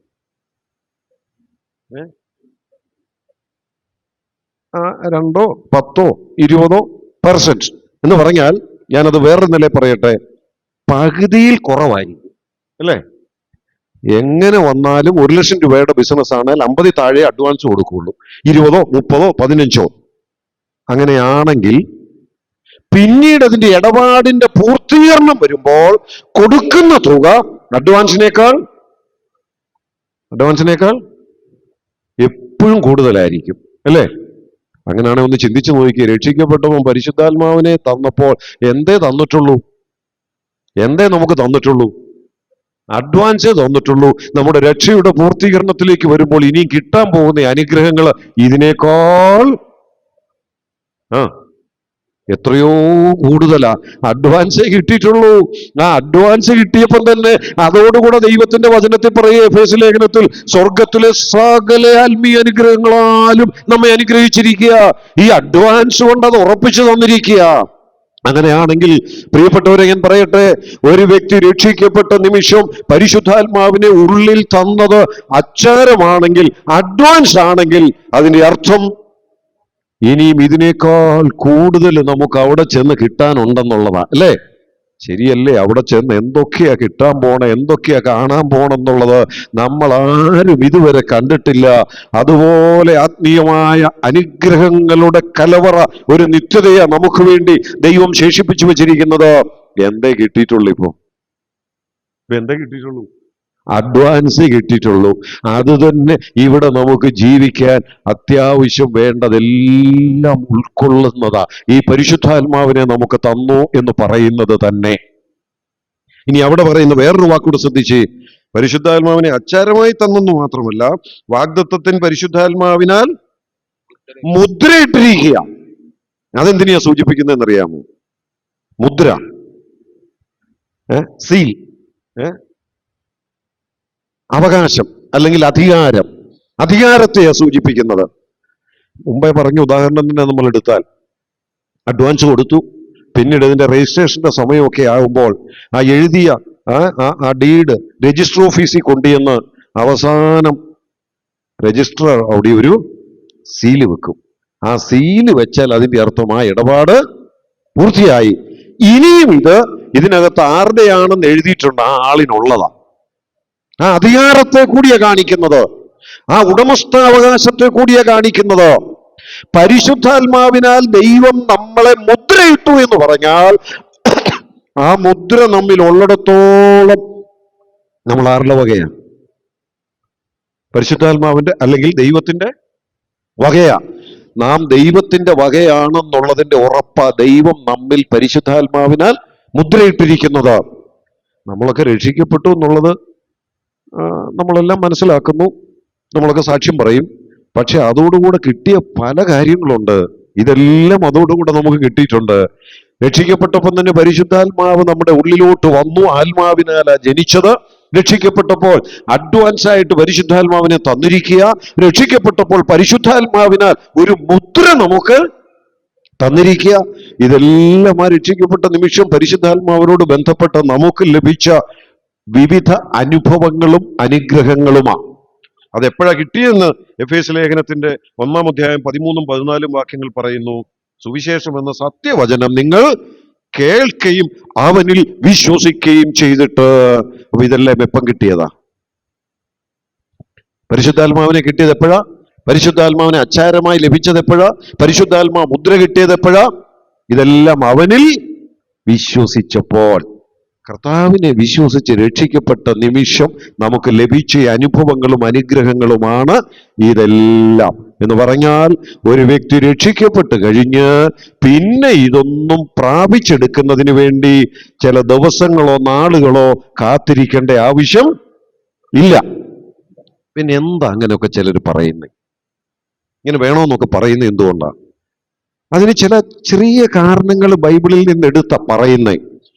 നമ്മളൊന്ന് നോക്കി, അപ്പോസ്തല പ്രവൃത്തികളുടെ പുസ്തകം 1-ാം അധ്യായം 4-ാം വാക്യം. അപ്പോസ്തല പ്രവൃത്തികളുടെ പുസ്തകം 1-ാം അധ്യായം 4-ാം വാക്യം. അങ്ങനെ അവൻ അവരുമായി കൂടിയിരിക്കുമ്പോൾ അവരോട്, നിങ്ങൾ യെരൂശലേമിൽ നിന്ന് വാങ്ങിപ്പോകാതെ എന്നോട് കേട്ട പിതാവിന്റെ വാഗ്ദത്തത്തിനായി കാത്തിരിക്കുക. അവിടെ കർത്താവ് തന്റെ ശിഷ്യന്മാരോട് പറയുകയാണ്. കർത്താവ് ഇവിടെ സ്വർഗാരോഹണം ചെയ്തതിന് തൊട്ട് മുമ്പ് ശിഷ്യന്മാരോട് പറയുന്ന കാര്യമാണ്. നിങ്ങൾ എന്ത് ചെയ്യണം? എന്നോട് കേട്ട പിതാവിന്റെ വാഗ്ദത്തത്തിനായിട്ട് നിങ്ങള് യെരൂശലേമിൽ നിന്ന് വാങ്ങിപ്പോകാതെ കാത്തിരിക്കണം. അപ്പൊ ഈ ശിഷ്യന്മാരോട് പരിശുദ്ധാത്മാവിനെ കിട്ടാൻ വേണ്ടി എന്ത് ചെയ്യണമെന്നാണ് കർത്താവ് പറഞ്ഞത്? കാത്തിരിക്കണം. ഈ ഒരൊറ്റ ഭാഗമാണ്, ഈ ഒരൊറ്റ വാക്കാണ് ഇന്നും കാത്തിരിക്കണമെന്ന് പറയാനായിട്ട് അങ്ങനെ പറയുന്നവരെടുക്കുന്നത്. വേറൊന്നുമില്ല ബൈബിളിൽ. വേറെ കാത്തിരിക്കണമെന്നൊക്കെ പറയുന്നതൊക്കെ കർത്താവിന്റെ വരവിന് വേണ്ടി നമ്മൾ കാത്തിരിക്കണമെന്നാ, അല്ലാതെ പരിശുദ്ധാത്മാവിന് വേണ്ടിയോ ഈ വാഗ്ദത്വ വിഷയം പ്രാപിക്കുന്നതിനോ കാത്തിരിക്കണമെന്ന് പറയുന്ന ഒരു വാക്യവും ബൈബിളിൽ വേറെ ഇല്ല. ആകെ ഉള്ളത് നമ്മുടെ കർത്താവ് തന്റെ ശിഷ്യന്മാരോട് പറഞ്ഞത് വാഗ്ദത്ത വിഷയം അത് പ്രാപിക്കുന്നതിന് വേണ്ടി നിങ്ങൾ കാത്തിരിക്കണം. അത് ആ കോണ്ടെക്സ്റ്റ് ശരിക്കും മനസ്സിലാക്കി പഠിച്ചാൽ മാറാവുന്ന സംശയമേ ഉള്ളൂ. ഞാനത് ഇങ്ങനെ വേഗത്തിൽ പറയട്ടെ. ഈ കാലഘട്ടം എന്ന് പറയുന്നത് കർത്താവ് സ്വർഗാരോഹണം ചെയ്യുകയാണ്. ആ കർത്താവ് തന്നെ പോകുന്നതിന് മുമ്പ് അവരോട് പറഞ്ഞായിരുന്നു, ഞാൻ പോയാൽ മറ്റൊരു കാര്യസ്ഥനെ അയക്കും. ഇപ്പം പറയാ, ഞാൻ പോവാ, ഞാൻ ചെന്നിട്ട് അത് അയച്ചോളാം. അത് വരുന്നവരെ നിങ്ങൾ വേറെ ശുശ്രൂഷയ്ക്കൊന്നും പോകരുത്. അത് വരുന്നവരെ നിങ്ങൾ വേറെ പ്രവർത്തനത്തിനൊന്നും പോകണ്ട. വരുന്നവരെ നിങ്ങൾ കാത്തിരിക്കണം. അങ്ങനെ അപ്പോസ്തല പ്രവൃത്തികളുടെ പുസ്തകം 2-ാം അധ്യായത്തിലേക്ക് വരുമ്പോൾ, ഒന്നിലെ ഇത് വായിച്ചത്, 2-ാം അധ്യായത്തിലേക്ക് വരുമ്പോൾ ആ വാഗ്ദത്ത വിഷയമായ പരിശുദ്ധാത്മാവ് പെന്തക്കോസ്ത് നാൾ വന്നപ്പോൾ ഇറങ്ങി വന്നു. അങ്ങനെ വന്ന പിന്നെ എത്ര നാൾ ഇവിടെ ഉണ്ടെന്ന് പണ്ടേ കർത്താവ് അവരോട് പറഞ്ഞിട്ടുണ്ട്, എന്നേക്കും നിങ്ങളോടുകൂടെ ഇരിക്കേണ്ടതിന്. അങ്ങനെ എന്നേക്കും ഇരിക്കാൻ പരിശുദ്ധാത്മാവ് ഇറങ്ങി വരുന്ന കാര്യത്തെക്കുറിച്ചാണ് നിങ്ങൾ കാത്തിരിക്കണമെന്ന് പറഞ്ഞത്. ആ കാത്തിരിപ്പ് പെന്തക്കോസ്ത് നാളോടുകൂടി അവസാനിച്ചു. പിന്നീട് അങ്ങനെ കാത്തിരിക്കേണ്ട ആവശ്യമില്ല, കാത്തിരിക്കാനുള്ള ആഹ്വാനമില്ല. ഇനിയും അങ്ങനെ കാത്തിരിക്കണമെന്ന് പറയുകയാണെങ്കിൽ എവിടെ തന്നെ പോയി കാത്തിരിക്കണം? ഇത് കിട്ടാൻ വേണ്ടി എവിടെ പോയി കാത്തിരിക്കണമെന്നാണ് കർത്താവ് പറഞ്ഞത്. ആ വാക്യത്തിന്റെ പകുതി എടുത്താൽ മതിയോ? അങ്ങനെയാണ് ഒരാൾ രക്ഷിക്കപ്പെട്ട് കഴിഞ്ഞ് പരിശുദ്ധാത്മാവിനെ കിട്ടാൻ രക്ഷിക്കപ്പെട്ട ഉടനെ വിസായും എടുത്ത് ടിക്കറ്റും എടുത്ത് നേരെ എവിടെയോട്ട് പോകണം? യെരൂശലേമിലോട്ട് പോകണം. അവിടെ പോയി കാത്തിരിക്കണം. കുറച്ചു ദിവസം ഇരുന്ന് കിട്ടിയ പരിശുദ്ധാത്മാവുമായിട്ട് മടങ്ങി വരണം. അങ്ങനല്ലേ ആ വാക്യം പറയുന്നത്? അങ്ങനെ അവൻ അവരുമായി കൂടിയിരിക്കുമ്പോൾ അവരോട്, നിങ്ങൾ യെരൂശലേമിൽ നിന്ന് വാങ്ങിപ്പോകാതെ എന്നോട് കേട്ട പിതാവിന്റെ വാഗ്ദത്തത്തിനായി കാത്തിരിക്കണം. പ്രിയപ്പെട്ടവരെ പറയട്ടെ, അത് എന്നേക്കും ഇരിക്കാൻ ഒരിക്കലായിട്ട് ഇറങ്ങി വരുന്ന കാര്യത്തെക്കുറിച്ചാണ് പറഞ്ഞത്. അതിന്റെ വിശദീകരണം അടുത്ത വാക്യത്തിലൊക്കെ പറയുന്നുണ്ട്. 5-ാം വാക്യത്തിൽ പരിശുദ്ധാത്മ സ്നാനത്തെക്കുറിച്ചൊക്കെ അവിടെ പറയുന്നുണ്ട്. പിന്നീട് 2-ാം അധ്യായത്തിലേക്ക് വരുമ്പോൾ അത് ചരിത്രത്തിന്റെ ഭാഗമായി പരിശുദ്ധാത്മാവ് ഇറങ്ങി വന്നു. ആ വാഗ്ദത്തത്തിന്റെ നിവൃത്തി അവിടെ സംഭവിച്ചു. അവിടെ പരിശുദ്ധാത്മാവ് ഇറങ്ങി വന്ന് നടന്ന ഒത്തിരി കാര്യങ്ങളുണ്ട്. പരിശുദ്ധാത്മ അഭിഷേകം, പരിശുദ്ധാത്മ സ്നാനം എന്നിങ്ങനെ പല കാര്യങ്ങൾ അവിടെ നടന്നു. അതെല്ലാം അപ്പോസ്തല പ്രവൃത്തികളുടെ പുസ്തകം 2-ാം അധ്യായത്തിൽ നമ്മൾ വായിക്കുന്ന ചരിത്ര സംഭവത്തിലുണ്ട്. അതിനുശേഷം ഇവിടെ ഉള്ള പരിശുദ്ധാത്മാവ് ആരൊക്കെ കർത്താവിൽ വിശ്വസിക്കുന്നു ആ നിമിഷം തന്നെ അവരുടെ ഉള്ളിലേക്ക് പ്രവേശിക്കുക. ഇനി അതിനു മുമ്പ് തന്നെ പുറത്തുനിന്ന് പ്രവേശിക്കാൻ റെഡിയായിട്ട് അവരോട് വാദിച്ചുകൊണ്ട് നിൽക്കുക, അല്ലേ? പാപത്തെക്കുറിച്ചും നീതിയെക്കുറിച്ചും ന്യായവിധിയെക്കുറിച്ചും ബോധം വരുത്തി. ഞാൻ ഇനിയും ഇങ്ങനെ ചോദിക്കട്ടെ, പാപത്തെക്കുറിച്ചും നീതിയെക്കുറിച്ചും ന്യായവിധിയെക്കുറിച്ചും ബോധം വരുത്തി കൂടെ നടന്നേച്ച് അതങ്ങോട്ട് അംഗീകരിച്ച് വിശ്വസിക്കുമ്പോൾ ഇട്ട ചൂടിപ്പോവാ, ഇനിയും വേണേ എവിടെയെങ്കിലും പോയി ഇരുന്നോണോ, അന്നേരം ഞാൻ വന്നോളാം എന്ന് പറയും പോവോ? അങ്ങനെയാണ് പിന്നെ ഇതുവരെ ചെയ്തത് എന്താ പരിശുദ്ധാത്മാവ്? ഇതുവരെ പരിശുദ്ധാത്മാവ് എന്താ ഇവരോട് പറഞ്ഞുകൊണ്ടിരുന്നത്?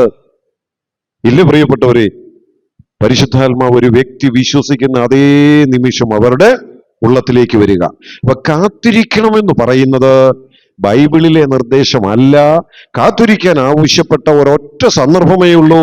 അത് പെന്തക്കോസ്ത് നാൾ വരെ ശിഷ്യന്മാർ മറ്റൊന്നിനും പോകാതെ കാത്തിരിക്കാൻ അവരോട് ആവശ്യപ്പെട്ടതാണ്. അങ്ങനെ കാത്തിരുന്ന് വാഗ്ദത്ത വിഷയം ഇറങ്ങി വന്ന് ദൈവസഭ രൂപം കൊണ്ടു. പിന്നെ എന്നേക്കും പരിശുദ്ധാത്മാവ് സഭയോടുകൂടെ ഉണ്ട്. ഇനി മറ്റൊന്ന്, ഈ കൈവച്ചാലേ കിട്ടുള്ളൂ, അങ്ങനെ ഒരു ചിന്തയും പഠിപ്പിക്കലും ഉണ്ടല്ലേ? ചില സ്വഭാവവിഭാഗങ്ങളൊക്കെ, അതാരാ എന്താണെന്നൊന്നും ഞാൻ പ്രത്യേകിച്ച് പേരെടുത്ത് പറയാതെ നിങ്ങൾക്കൊക്കെ മനസ്സിലാകും. അതുകൊണ്ട് ആ വിഷയം മാത്രമേ പറയുന്നുള്ളൂ. വന്ന് കൈവച്ച് കിട്ടണം, രക്ഷിക്കപ്പെട്ടെന്നൊക്കെ പറഞ്ഞാലും പോരാ. പിന്നെ തരാൻ അധികാരമുള്ളവരുണ്ട്, അവർ ഒന്ന് കൈവച്ചാലേ കിട്ടുള്ളൂ. അങ്ങനെ നമുക്ക് തോന്നിപ്പിക്കുന്ന 1-2 വേദഭാഗങ്ങളുണ്ട് ബൈബിളിൽ. അപ്പോസ്തല പ്രവൃത്തികളുടെ പുസ്തകം 8-ാം അധ്യായത്തിന്റെ 16-ാം വാക്യം ഒന്ന് വായിക്കാമോ? അപ്പോസ്തല പ്രവൃത്തികളുടെ പുസ്തകം 8-ാം അധ്യായം 16-ാം വാക്യം. അന്നുവരെ അവരിൽ ആരുടെ മേലും ആത്മാവ് വന്നിരുന്നില്ല. അവർ കർത്താവായ യേശുവിന്റെ നാമത്തിൽ സ്നാനം ഏറ്റിരുന്നതേയുള്ളൂ. അവർ അവരുടെ മേൽ കൈവച്ചപ്പോൾ അവർക്ക് പരിശുദ്ധാത്മാവ് ലഭിച്ചു. അപ്പോസ്തലന്മാർ കൈവച്ചതിനാൽ പരിശുദ്ധാത്മാവ് ലഭിച്ചത് ശീമോൻ മതി അത് ശമര്യരോടുള്ള ബന്ധത്തിലാണ്. ഇവിടെ മറ്റൊരു അധ്യായം തുറക്കപ്പെടുകയാണ്. ഈ അപ്പോസ്തലന്മാരുൾപ്പെടെ ആ കാലത്ത് അവിടെ ഉണ്ടായിരുന്ന വിശ്വസിച്ചു വന്ന യഹൂദന്മാരുൾപ്പെടെ അവരുടെ മനസ്സിലൊരു ചിന്തയുണ്ട്, ഈ സുവിശേഷവും ഈ പരിശുദ്ധാത്മാവും ഒക്കെ ആർക്ക് മാത്രമുള്ളതാണ്? ഞങ്ങൾക്ക് മാത്രമുള്ളതാണ്. അപ്പൊ അങ്ങനെ ഇരിക്കുമ്പോഴാണ് ശമര്യരും ദൈവവചനം കേട്ടു. അങ്ങനെ കേട്ടപ്പോഴത്തേക്ക് പത്രോസിനും യോഹന്നാനെയും ഒക്കെ വരുത്തി അവിടെ വന്ന് പരിശുദ്ധാത്മാവ് ലഭിക്കേണ്ടതിന് അവർക്കായി പ്രാർത്ഥിച്ചു. അപ്പൊ അതിനോടകം അവർ രക്ഷിക്കപ്പെട്ടെന്നോ സ്നാനപ്പെട്ടെന്നോ ഒക്കെ അവകാശപ്പെട്ടിട്ടുണ്ട്. പക്ഷേ ഈ അപ്പോസ്തലന്മാർ വന്ന് അവരുടെ മേൽ കൈവച്ചപ്പോൾ അവർക്ക് പരിശുദ്ധാത്മാവ് ലഭിച്ചു. അവിടെ ഒരു കാര്യം ഞാനൊന്ന് എടുത്തു പറയട്ടെ. ഇവർ വന്ന് കൈവച്ചപ്പോൾ പരിശുദ്ധാത്മാവിനെ ലഭിച്ചു എന്നുള്ളത് ശരിയാണ്. പക്ഷേ കൈവച്ചതുകൊണ്ടാണ് പരിശുദ്ധാത്മാവിനെ ലഭിച്ചതെന്ന് അവിടെ പറയുന്നില്ല. എന്നാൽ ശിമോൻ അങ്ങനെ തോന്നി, കൈവച്ചതിനല്ല പരിശുദ്ധാത്മാവിനെ ലഭിച്ചതെന്ന്. അതുകൊണ്ട് ശിമോൻ ഒരു ആവശ്യം അങ്ങോട്ട് ഉന്നയിക്കുന്നുണ്ട്. ഇവർ വന്ന് കൈവച്ചതിനാലാ കിട്ടിയതെങ്കിൽ കാശ് തരാം, എനിക്കൂടെ അധികാരമൊന്ന്, അല്ലേ, കാശ് തരാം, എനിക്കൂടെ അധികാരമൊന്ന് തരണമെന്ന് എന്ന് പറഞ്ഞ ശുശ്രൂഷയൊക്കെ കാശ് കൊടുത്ത് മേടിക്കുന്ന പരിപാടി അന്നേ തുടങ്ങിയതാ. അതിന് കൊടുത്ത മറുപടിയൊക്കെ നമ്മൾ താഴോട്ട് വായിക്കുന്നുണ്ട്. ആ പണം നിന്നോടുകൂടെ നശിച്ചു പോകട്ടെ, നിന്റെ ഹൃദയം ദൈവസന്നിധിയിൽ നേരുള്ളതല്ല. എന്നിട്ട് 22-ാം വാക്യത്തിൽ പറയാം, ഇത് വഷളത്വമാണ് ഈ പറയുന്നത്, ഇത് വിട്ട് നീ മാനസാന്തരപ്പെടണം. അങ്ങനെയാ അവിടെ ആ ശിമോന് കൊടുത്ത മറുപടി. അപ്പൊ ശിമോന് തോന്നി ഇത് കൈവച്ചതുകൊണ്ടാ കിട്ടിയതെന്ന്. കൈവച്ചതുകൊണ്ട് കിട്ടിയതല്ല, കിട്ടിയപ്പം അവരുടെ കൈ അവന്റെ മേൽ ഉണ്ടായിരുന്നു എന്നുള്ളതേ ഉള്ളൂ. ഇനി തന്നെയല്ല, ഇതൊരു എക്സെപ്ഷണൽ കേസാണ്. ഇവർ കൈവച്ചതുകൊണ്ടല്ല, പരിശുദ്ധാത്മാവിനെ കിട്ടിയപ്പോൾ ഈ അപ്പോസ്തലന്മാർ വന്ന് ഇവർക്കും ഇത് കിട്ടുമെന്നുള്ളത് തെളിയിക്കാൻ വേണ്ടി ആ ആധികാരികതയെ സൂചിപ്പിക്കുന്ന ഒരു എക്സെപ്ഷണൽ കേസായി മാത്രം നമുക്ക് കാണാൻ കഴിയുന്ന ഒരു സംഭവമാണ് ശമര്യരോടുള്ള ബന്ധത്തിൽ അവിടെ കാണുന്നത്. മറിച്ച് അവർ വന്ന് കൈവച്ചതുകൊണ്ടല്ല, കാരണം അങ്ങനെ ഒരു അധികാരം ആർക്കും ദൈവം കൊടുത്തിട്ടില്ല. പിന്നെ തോന്നുന്നത് എഫേസ് ലേഖനത്തിലെ ഒരു വാക്യമാണ്. എഫേസ് ലേഖനം 19-ാം അധ്യായം 6-ാം വാക്യം. അതും ഇങ്ങനെ കൈവച്ചാണോ കിട്ടുന്നതെന്ന് തോന്നിപ്പിക്കുന്ന ഒരു വേദവാക്യമാണ്. എഫേസ് ലേഖനമല്ല, അപ്പോസ്തല പ്രവൃത്തികളുടെ പുസ്തകം. എഫേസ് ലേഖനം 19 അധ്യായം ഇല്ല. അപ്പോസ്തല പ്രവൃത്തികളുടെ പുസ്തകം 19-ാം അധ്യായം 6-ാം വാക്യം. എഫസോസിലെ സംഭവമാണ്. പൗലോസ് അവരുടെ മേൽ കൈവച്ചപ്പോൾ പരിശുദ്ധാത്മാവ് അവരുടെ മേൽ വന്ന് അവർ അന്യഭാഷകളിൽ സംസാരിക്കുകയും പ്രവചിക്കുകയും ചെയ്തു. മതി, ഇനി ഒന്ന് ശ്രദ്ധിക്കണം. ആ സംഭവം ഞാനൊന്ന് പറയാം. പൗലോസും മറ്റും തന്റെ മിഷണറി യാത്രയിൽ ഇങ്ങനെ യാത്ര ചെയ്ത് എഫസോസിലെത്തി. 19-ാം അധ്യായത്തിന്റെ 1-ാം വാക്യം. ആ സ്ഥലം ശ്രദ്ധിച്ചോണം. എവിടെ വന്നു? എഫസോസിൽ. അപ്പൊ അവിടെ വന്നപ്പം അവിടെ കുറെ ശിഷ്യന്മാരെ കണ്ടു. അപ്പൊ അവരൊക്കെ പറഞ്ഞു, ഞങ്ങൾ വിശ്വാസികളാ, ഞങ്ങൾ ശിഷ്യന്മാരാ. അപ്പൊ ഉടനെ പൗലോസ് ഒരു ചോദ്യം, നിങ്ങൾ വിശ്വസിച്ചിട്ട് പരിശുദ്ധാത്മാവിനെ പ്രാപിച്ചോ? ഉടനെ അവരൊരു മറുപടി പറഞ്ഞു, ഞങ്ങൾ അങ്ങനെ കേട്ടിട്ട് പോലുമില്ല. അപ്പം പൗലോസിന് മനസ്സിലായി എന്തുകൊണ്ടാ കേൾക്കാഞ്ഞത്. അടുത്ത ചോദ്യം. അപ്പോൾ 3-ാം വാക്യം, എന്നാൽ ഏതായിരുന്നു നിങ്ങളുടെ സ്നാനം? അപ്പൊ ഇവര് ശരിക്ക് രക്ഷിക്കപ്പെട്ടിട്ട് സ്നാനപ്പെട്ടവരായിരുന്നെങ്കിൽ കുറഞ്ഞ പക്ഷം ആ സ്നാനപ്പെട്ടപ്പോഴെങ്കിലും ഇതൊന്ന് കേട്ടേനെ. അപ്പൊ അതുപോലും കേട്ടിട്ടില്ല. പക്ഷെ പറയുന്നത് എന്താ? ഞങ്ങള് സ്നാനപ്പെട്ടവരാണെന്നാ. അപ്പൊ പൗലോസിന് മനസ്സിലായി യെസ്, ഏത് സ്നാനമാ. അത് അവരെ കൊണ്ട് തന്നെ പറയിപ്പിച്ചു. ചോദിച്ചപ്പോ അവര് പറഞ്ഞു യോഹന്നാന്റെ സ്നാനം. അപ്പം പൗലോസ് പറയാ, അങ്ങനെയാണ് നിങ്ങൾ ഇനിയും വിശ്വസിക്കണം. മാനസാന്തരപ്പെട്ടതേ ഉള്ളൂ. യോഹന്നാന്റെ സ്നാനം ഏത് സ്നാനമാ? മാനസാന്തര സ്നാനമാ. നമ്മുടെ കർത്താവ് തന്നെ പറഞ്ഞു തുടങ്ങിയത് എന്താ? കാലം തികഞ്ഞു, ദൈവരാജ്യം സമീപിച്ചിരിക്കയാൽ മാനസാന്തരപ്പെട്ട് സുവിശേഷത്തിൽ വിശ്വസിക്കണം എന്ന് പറയാം. മാനസാന്തരപ്പെട്ട പോരാ, മാനസാന്തരം രക്ഷയല്ല, മാനസാന്തരപ്പെട്ട് സുവിശേഷം വിശ്വസിക്കണം, രക്ഷിക്കപ്പെടണം. വീണ്ടും സുവിശേഷം അവരോട് പറഞ്ഞു. അവർ രക്ഷിക്കപ്പെട്ടു. ഇത് കേട്ടാറെ അപ്പൊ അവര് പിന്നെ കർത്താവായ യേശുവിന്റെ നാമത്തിൽ, അവ മുമ്പ് എത്ര സ്നാനപ്പെട്ടാലും രക്ഷിക്കപ്പെടുന്നതിന് മുമ്പുള്ള സ്നാനമാണെങ്കിൽ അതൊന്നും ദൈവവചനപ്രകാരമുള്ള സ്നാനമല്ല. രക്ഷിക്കപ്പെട്ട് കഴിഞ്ഞാൽ പിന്നെ ഇതിനു മുമ്പൊന്ന് സ്നാനപ്പെട്ടു എന്ന് കരുതി പിന്നെ സ്നാനപ്പെടണോ? രക്ഷിക്കപ്പെടുന്നതിന് മുമ്പുള്ളതാണെങ്കിൽ എത്ര സ്നാനപ്പെട്ടാലും രക്ഷിക്കപ്പെട്ട ശേഷമുള്ള സ്നാനമാണ് വചനാനുസരണമുള്ള സ്നാനം. അങ്ങനെ ഇവിടെ സ്നാനപ്പെട്ടു. അത്രയും പറഞ്ഞിട്ട് അതിനുശേഷം നടന്ന കാര്യമല്ല ഇവിടെ പറയുന്നത്. അതിന്റെ വിശദീകരണം പറയുക.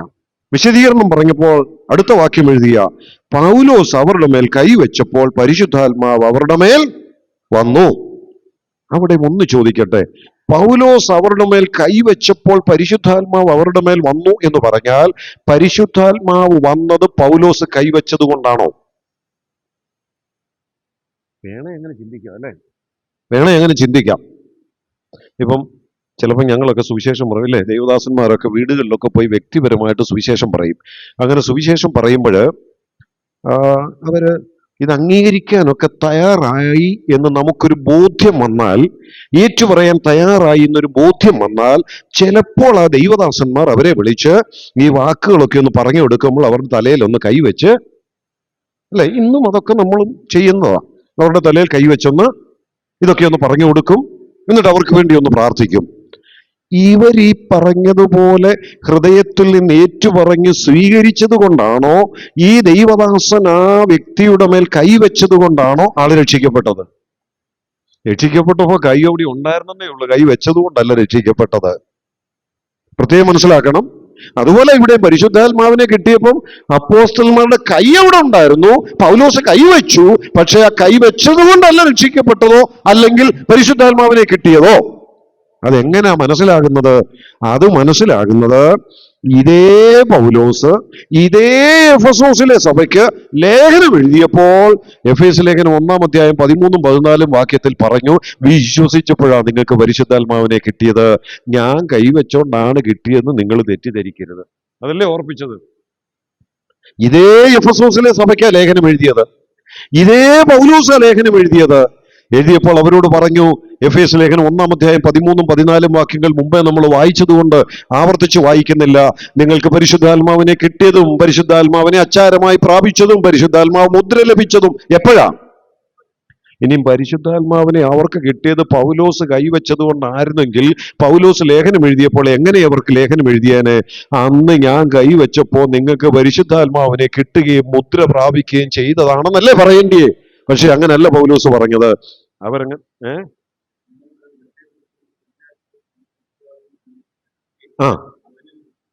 അവനിൽ വിശ്വസിക്കുകയും ചെയ്തിട്ട്, ഇതാര് തന്നെയാ പറയുന്നത്?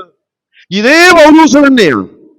പക്ഷെ ഇന്നും ആ പൗലോസ് കൈവച്ചത് കൊണ്ട് എഫെസോസുകാർക്ക് പരിശുദ്ധാത്മാവിനെ കിട്ടിയത്. അതുകൊണ്ടും ഇന്ന് ചിലർ കൈവെക്കണമെന്ന് ചിലർ പറയുക. പക്ഷെ പൗലോസ് അവരോട് പറയുക, അയ്യോ ഞാൻ കൈവച്ചത് കൊണ്ടൊന്നും അല്ല. പിന്നെ എങ്ങനെയാ നിങ്ങൾക്ക് പരിശുദ്ധാത്മാവിനെ കിട്ടിയത്? നിങ്ങൾ സുവിശേഷം കേട്ട് വിശ്വസിച്ചത് കൊണ്ടാണ്.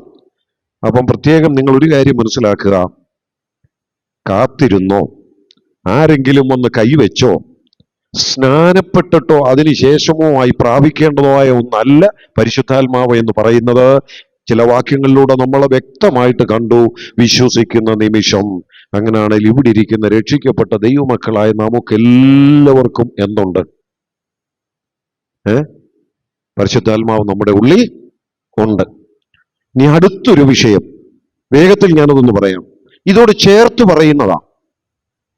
ഈ സുശേഷ വേലയ്ക്കൊക്കെ ഇറങ്ങിയ ആദ്യ കാലഘട്ടത്തിൽ എന്നോടും ചിലരൊക്കെ വന്ന് ഇങ്ങനെ പറഞ്ഞിട്ടുണ്ട്, ഇങ്ങനെ ചോദിച്ചിട്ടുണ്ട്, വേറെ വേലയ്ക്കൊക്കെ ഇറങ്ങി പക്ഷെ അഭിഷേകം കിട്ടിയിട്ടുണ്ടോ എന്ന് എന്നോടും വന്ന് ചോദിച്ചിട്ടുണ്ട്.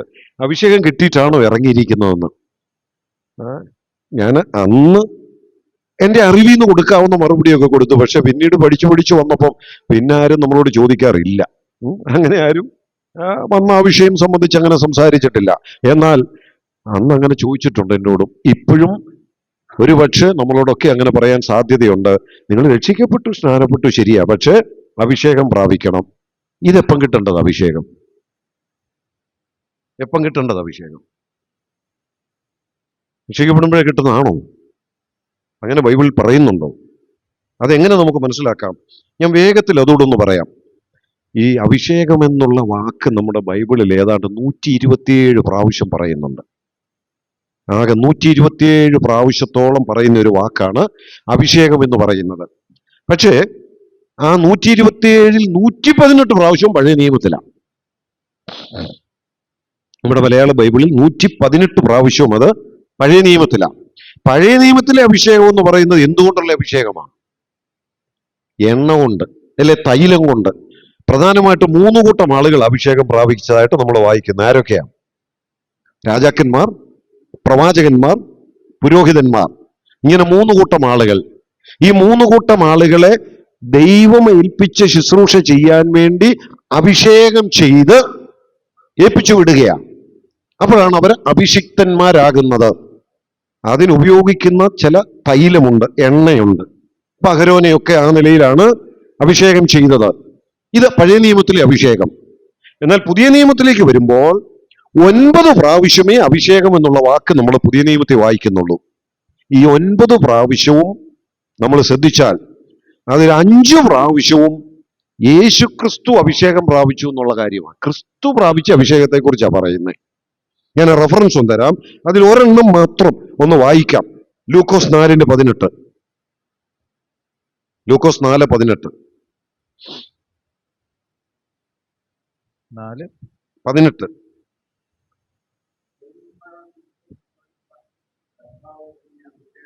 മതി. ദേവാലയത്തിൽ ചെന്നിട്ട് തിരുവെഴുത്തെടുത്ത് തുറന്ന് വായിച്ച ഭാഗമാ പറയുന്നത്, അല്ലേ?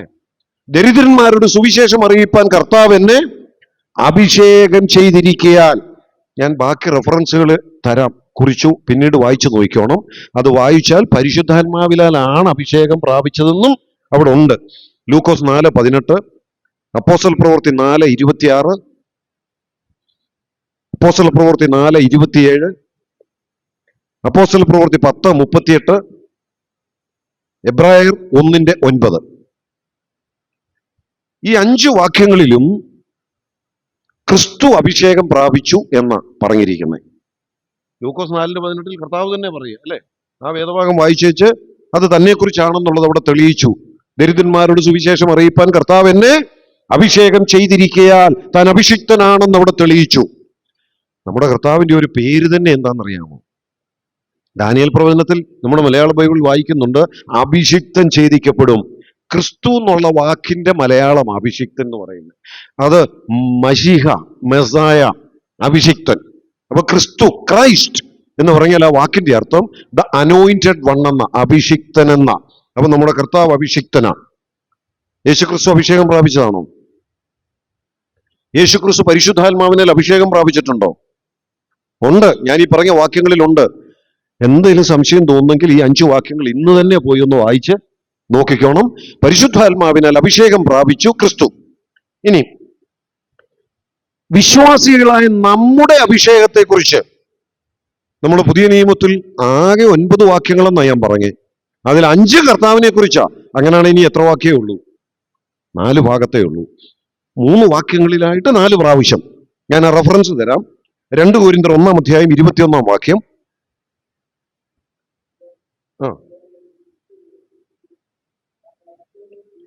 നമ്മെ അഭിഷേകം ചെയ്തതും ദൈവമല്ലോ. മതി, അഭിഷേകം ചെയ്തതും. ഇനി അടുത്ത വാക്ക് 1 യോഹന്നാൻ 2:20. ഇപ്പം വായിക്കണമെന്നില്ല. അഭിഷേകം പ്രാപിച്ചും 27. 1 യോഹന്നാൻ 2:27.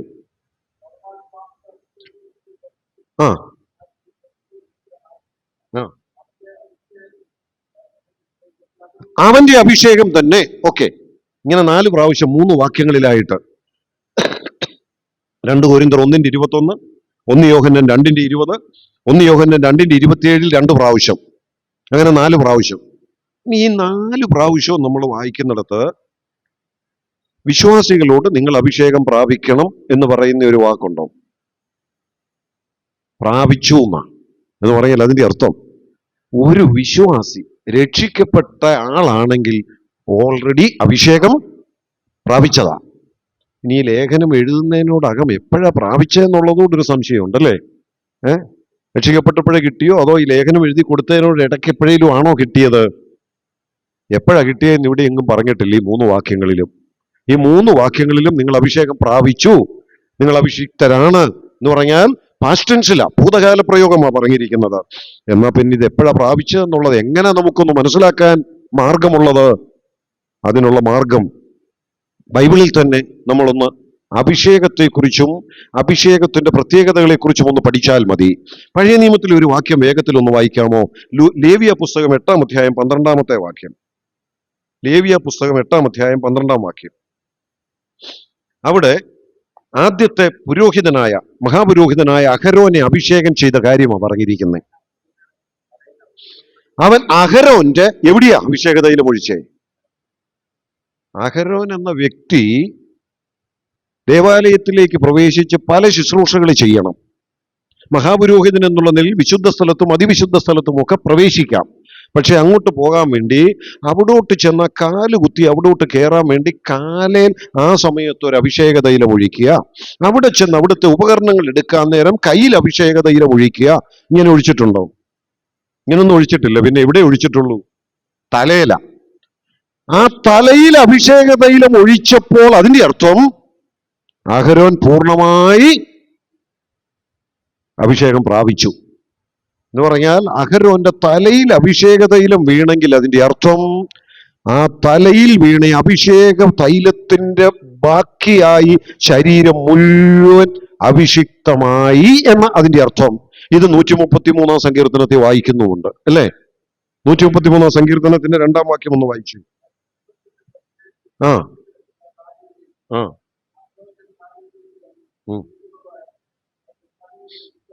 മതി. അവന്റെ തലയിൽ വീണ അഭിഷേക തൈലം, വിശേഷ തൈലം അവന്റെ ശരീരത്തിലൂടെ താടിയിലൂടെ ഒഴുകി ഒഴുകി ഒഴുകി അവന്റെ വസ്ത്രത്തിന്റെ അറ്റം വരെ ചെന്നു എന്നാ പറയുന്നത്. അങ്ങനെയല്ലേ ആ വാക്യം പറയുന്നത്? അപ്പൊ എവിടെയേ വീണുള്ളൂ തൈലം? തലയിലേ ഉള്ളൂ. അപ്പൊ അതൊരു സത്യം നമ്മളെ ഓർപ്പിക്കുക. തലയിൽ അഭിഷേക തൈലം വീണ് തല അഭിഷിക്തമായിട്ടുണ്ടെങ്കിൽ ആ തലയുടെ കീഴിലുള്ള ശരീരവും അഭിഷിക്തമാണ്. ഉറപ്പാണല്ലോ. അഹരോനോടുള്ള ബന്ധത്തിൽ അതാണ് ദൈവത്തിന്റെ വചനം പഠിപ്പിക്കുന്നത്. 133-ാം സങ്കീർത്തനം അത് ഒന്നുകൂടെ വ്യക്തമാക്കുകയും ചെയ്തു. അങ്ങനെയാണെങ്കിൽ ദൈവസഭ ക്രിസ്തു എന്ന തലയുടെ ശരീരമാകയാൽ, എഫേസ്യ ലേഖനവും കൊലോസ്യ ലേഖനവും അത് വ്യക്തമായി പഠിപ്പിക്കുന്നുണ്ട്. ദൈവസഭ ക്രിസ്തു എന്ന തലയുടെ കീഴിലെ ശരീരമാണെങ്കിൽ ഈ ശരീരം അഭിഷേകം പ്രാപിക്കണമെങ്കിൽ എവിടെ വീണാ മതി തൈലം? തല വീണാ മതി. തല ഏതാ? ക്രിസ്തുവാ. ക്രിസ്തു അഭിഷിക്തനാണോ? ആണെന്നുള്ളതിന്റെ 5 വാക്യങ്ങൾ ഇപ്പം നമ്മൾ കണ്ടു അല്ലെ? സഭ അഭിഷിക്തമാണെന്ന് പറയുന്നതിനേക്കാൾ വാക്യങ്ങൾ ക്രിസ്തു അഭിഷിക്തനാണെന്ന് പറയാൻ പുതിയ നിയമത്തിൽ തന്നെയുണ്ട്. തല അഭിഷിക്തമാണെങ്കിൽ എന്ന് പറഞ്ഞാൽ ക്രിസ്തു എന്ന തലയിൽ പരിശുദ്ധാത്മാവിനാൽ അഭിഷേകം കിട്ടിയിട്ടുണ്ടെങ്കിൽ ആ ക്രിസ്തു എന്ന തലയുടെ കീഴിലുള്ള ശരീരത്തിലേക്ക് ആ അഭിഷേക തൈലം ഒഴുകി വസ്ത്രത്തിന്റെ വിളിമ്പ് വരെ വരുമെങ്കിൽ അർത്ഥം എന്താ? ആ ശരീരവും അഭിഷിക്തമാണ്. ഒരൊറ്റ വിഷയമേ ഉള്ളൂ. ഈ ക്രിസ്തു അഭിഷിക്തമായതുകൊണ്ട് ആ ശരീരം ഒന്ന് ഫോം ചെയ്യണം. ഫോം ചെയ്താൽ ആ അഭിഷേക തൈലം ശരീരത്തിലേക്കും ഒഴുകി വരിക. ഇത് ഫോം ചെയ്തു എന്ന് പെന്തക്കോസ്ത് നാളിൽ. അങ്ങനെയാണെങ്കിൽ ദൈവസഭ പെന്തക്കോസ്ത് നാളിൽ അഭിഷിക്തമായി. അപ്പൊ പെന്തക്കോസ്ത് നാളിൽ നടന്ന ഒരു ചരിത്ര സംഭവമാണ് പരിശുദ്ധാത്മ അഭിഷേകം എന്ന് പറയുന്നത്. അങ്ങനെയാണെങ്കിൽ ഞാൻ അഭിഷേകം പ്രാപിച്ചത് എപ്പോഴാ? ഞാൻ എന്ന് ആ ശരീരത്തിന്റെ ഭാഗമായോ? ഓൾറെഡി അഭിഷേകം പ്രാപിച്ചിരിക്കുന്ന ശരീരത്തിലേക്ക് ഞാൻ എപ്പം പ്രവേശിച്ചോ അന്ന് എനിക്കും ആ അഭിഷേകം കിട്ടി അല്ലേ? ഇപ്പം ഇതിനകത്ത് AC ഇട്ടിരിക്കുകയെന്നിരിക്കുക. നല്ല ചൂടൊക്കെ ഉള്ള സമയത്ത് AC ഇട്ടിരിക്കുന്നു. നിങ്ങളൊരു 10-40 പേര് ഇതിനകത്ത് ഇരിക്കുന്നു. ഒരു 15 മിനിറ്റ് കഴിഞ്ഞ് ഞാൻ ഇങ്ങോട്ട് കയറി വരുമ്പോൾ പിന്നെ എനിക്കിതിന്റെ എഫക്റ്റ് കിട്ടാൻ വീണ്ടും ഏതെങ്കിലും സ്വിച്ച് പോയി ഓൺ ചെയ്യണോ? ഓൾറെഡി AC-യുടെ അനുഭവത്തിൽ ഇരിക്കുന്നതിലേക്ക് എപ്പം ഞാൻ കയറി വരുന്നു അപ്പോൾ അതിന്റെ അനുഭവം എനിക്ക് കിട്ടുക. അതുപോലെ പെന്തക്കോസ്ത് നാളിൽ അഭിഷേകം പ്രാപിച്ച, തലയുടെ കീഴിലെ ശരീരമായപ്പോൾ അഭിഷേകം പ്രാപിച്ച ദൈവസഭയിലേക്ക് എപ്പോൾ ഒരു വ്യക്തി രക്ഷിക്കപ്പെട്ട് പ്രവേശിക്കുന്നു ആ നിമിഷം ആ വ്യക്തിയും അഭിഷിക്തനാകുന്നു. അങ്ങനെയാണെങ്കിൽ ഞാനും നിങ്ങളും പരിശുദ്ധാത്മാഭിഷേകം പ്രാപിച്ചവരാണോ? ആണോ? എപ്പോൾ? രക്ഷിക്കപ്പെട്ടപ്പോൾ. ഉറപ്പാണല്ലോ. ഇനി ആരേലും ഒന്ന് നിങ്ങൾ അഭിഷേകം പ്രാപിച്ചതാണോ എന്ന് ചോദിച്ചാൽ ആണെന്ന് പറഞ്ഞോണം. എപ്പോഴാന്ന് ചോദിച്ചാൽ ഈ വാക്യങ്ങളൊക്കെ എടുത്തൊന്ന് പറഞ്ഞു കൊടുത്തൊന്ന് ബോധ്യപ്പെടുത്തിക്കോണം. ഞാനും നിങ്ങളും അഭിഷേകം പ്രാപിച്ചവരാ. എന്തിനായി അഭിഷേകം എന്നറിയാമോ? അഭിഷേകം കൊണ്ടൊരു ഉദ്ദേശം ഒന്ന് മാത്രം ഞാനിപ്പോൾ പറയുന്നുള്ളൂ, നമ്മുടെ സമയമായതുകൊണ്ട്. അഭിഷേകം കൊണ്ട് സാധിക്കേണ്ടത് ലൂക്കോസ് 4:18 നമ്മുടെ കർത്താവ് പറഞ്ഞത് തന്നെ. ദരിദ്രന്മാരോട് സുവിശേഷം അറിയിപ്പാൻ കർത്താവ് എന്നെ അഭിഷേകം ചെയ്തിരിക്കുന്നു. പഴയ നിയമത്തിൽ 3 കൂട്ടരെ അഭിഷേകം ചെയ്തത്: പ്രവാചകൻ, പുരോഹിതൻ, രാജാവ്. എന്തിനാ? അഭിഷേകം കിട്ടിയ പിന്നെ അവർക്ക് ആ ജോലി ചെയ്യാം, അല്ലേ? അഭിഷേകം വീഴുന്നതിന് മുമ്പ് രാജാവല്ല. രാജാവാന്നും പറഞ്ഞ് ഭരിക്കാനൊന്നും ചെന്നേക്കല്ല്. എപ്പോഴേ അത് ചെയ്യാവുള്ളൂ? അഭിഷേകം കിട്ടിയാൽ. അപ്പൊ ഈ അഭിഷേകം എന്തിനു വേണ്ടിയുള്ളതാ? ശുശ്രൂഷയ്ക്ക് വേണ്ടിയുള്ള ഒരുക്കമാ. Preparation for the ministry. എന്നെയും നിങ്ങളെയും രക്ഷിക്കപ്പെട്ട ദൈവമക്കൾ എന്നുള്ള നിലയിൽ വിവിധങ്ങളായ കൃപാവരങ്ങൾ തന്ന് ആത്മീയ ശുശ്രൂഷയ്ക്ക് വേണ്ടി ഒരുക്കിയ ഒരു അനുഗ്രഹവും പദവിയും കൂടിയാണ് അഭിഷേകം എന്ന് പറയുന്നത്. അതുകൊണ്ട് എന്നെ നിങ്ങളെ ഏൽപ്പിച്ച ശുശ്രൂഷകൾ ഏതൊക്കെയാണെന്ന് തിരിച്ചറിഞ്ഞ് അത് ചെയ്യുവാൻ ഓൾറെഡി പരിശുദ്ധാത്മാവിനാൽ നമ്മെ ദൈവം അഭിഷേകം ചെയ്തിട്ടുണ്ട്. അഭിഷിക്തന്മാരാ ഇവിടെ ഇരിക്കുന്ന രക്ഷിക്കപ്പെട്ട സകല ദൈവമക്കളും. അപ്പം നമ്മൾ ചിന്തിച്ചത് വേഗത്തിലൊന്ന് പറയട്ടെ. പരിശുദ്ധാത്മാവിനോട് ബന്ധപ്പെട്ട വ്യക്തിത്വവും ദൈവത്വവും തൃത്വത്തിലെ ഒരുവൻ എന്നുള്ളത് ചുരുങ്ങിയ വാക്കുകൾ ഞാനൊന്ന് സൂചിപ്പിച്ചു. നമ്മൾ എപ്പോഴാണ് പരിശുദ്ധാത്മാവിനെ പ്രാപിച്ചത്? ചില തെളിവുകൾ വചനത്തിലൂടെ കണ്ടു. നമ്മൾ എപ്പോഴാണ് പരിശുദ്ധാത്മ അഭിഷേകം പ്രാപിച്ചത്? അതിൻ്റെ തെളിവും വചനത്തിലൂടെ നമ്മൾ കണ്ടു. ഇവിടെ അവസാനിപ്പിക്കാം. തുടർന്നുള്ള ചില വിഷയങ്ങളിലൂടെ നമുക്ക് നാളെ ചിന്തിക്കാം. ദൈവനാമം വാഴ്ത്തപ്പെടട്ടെ.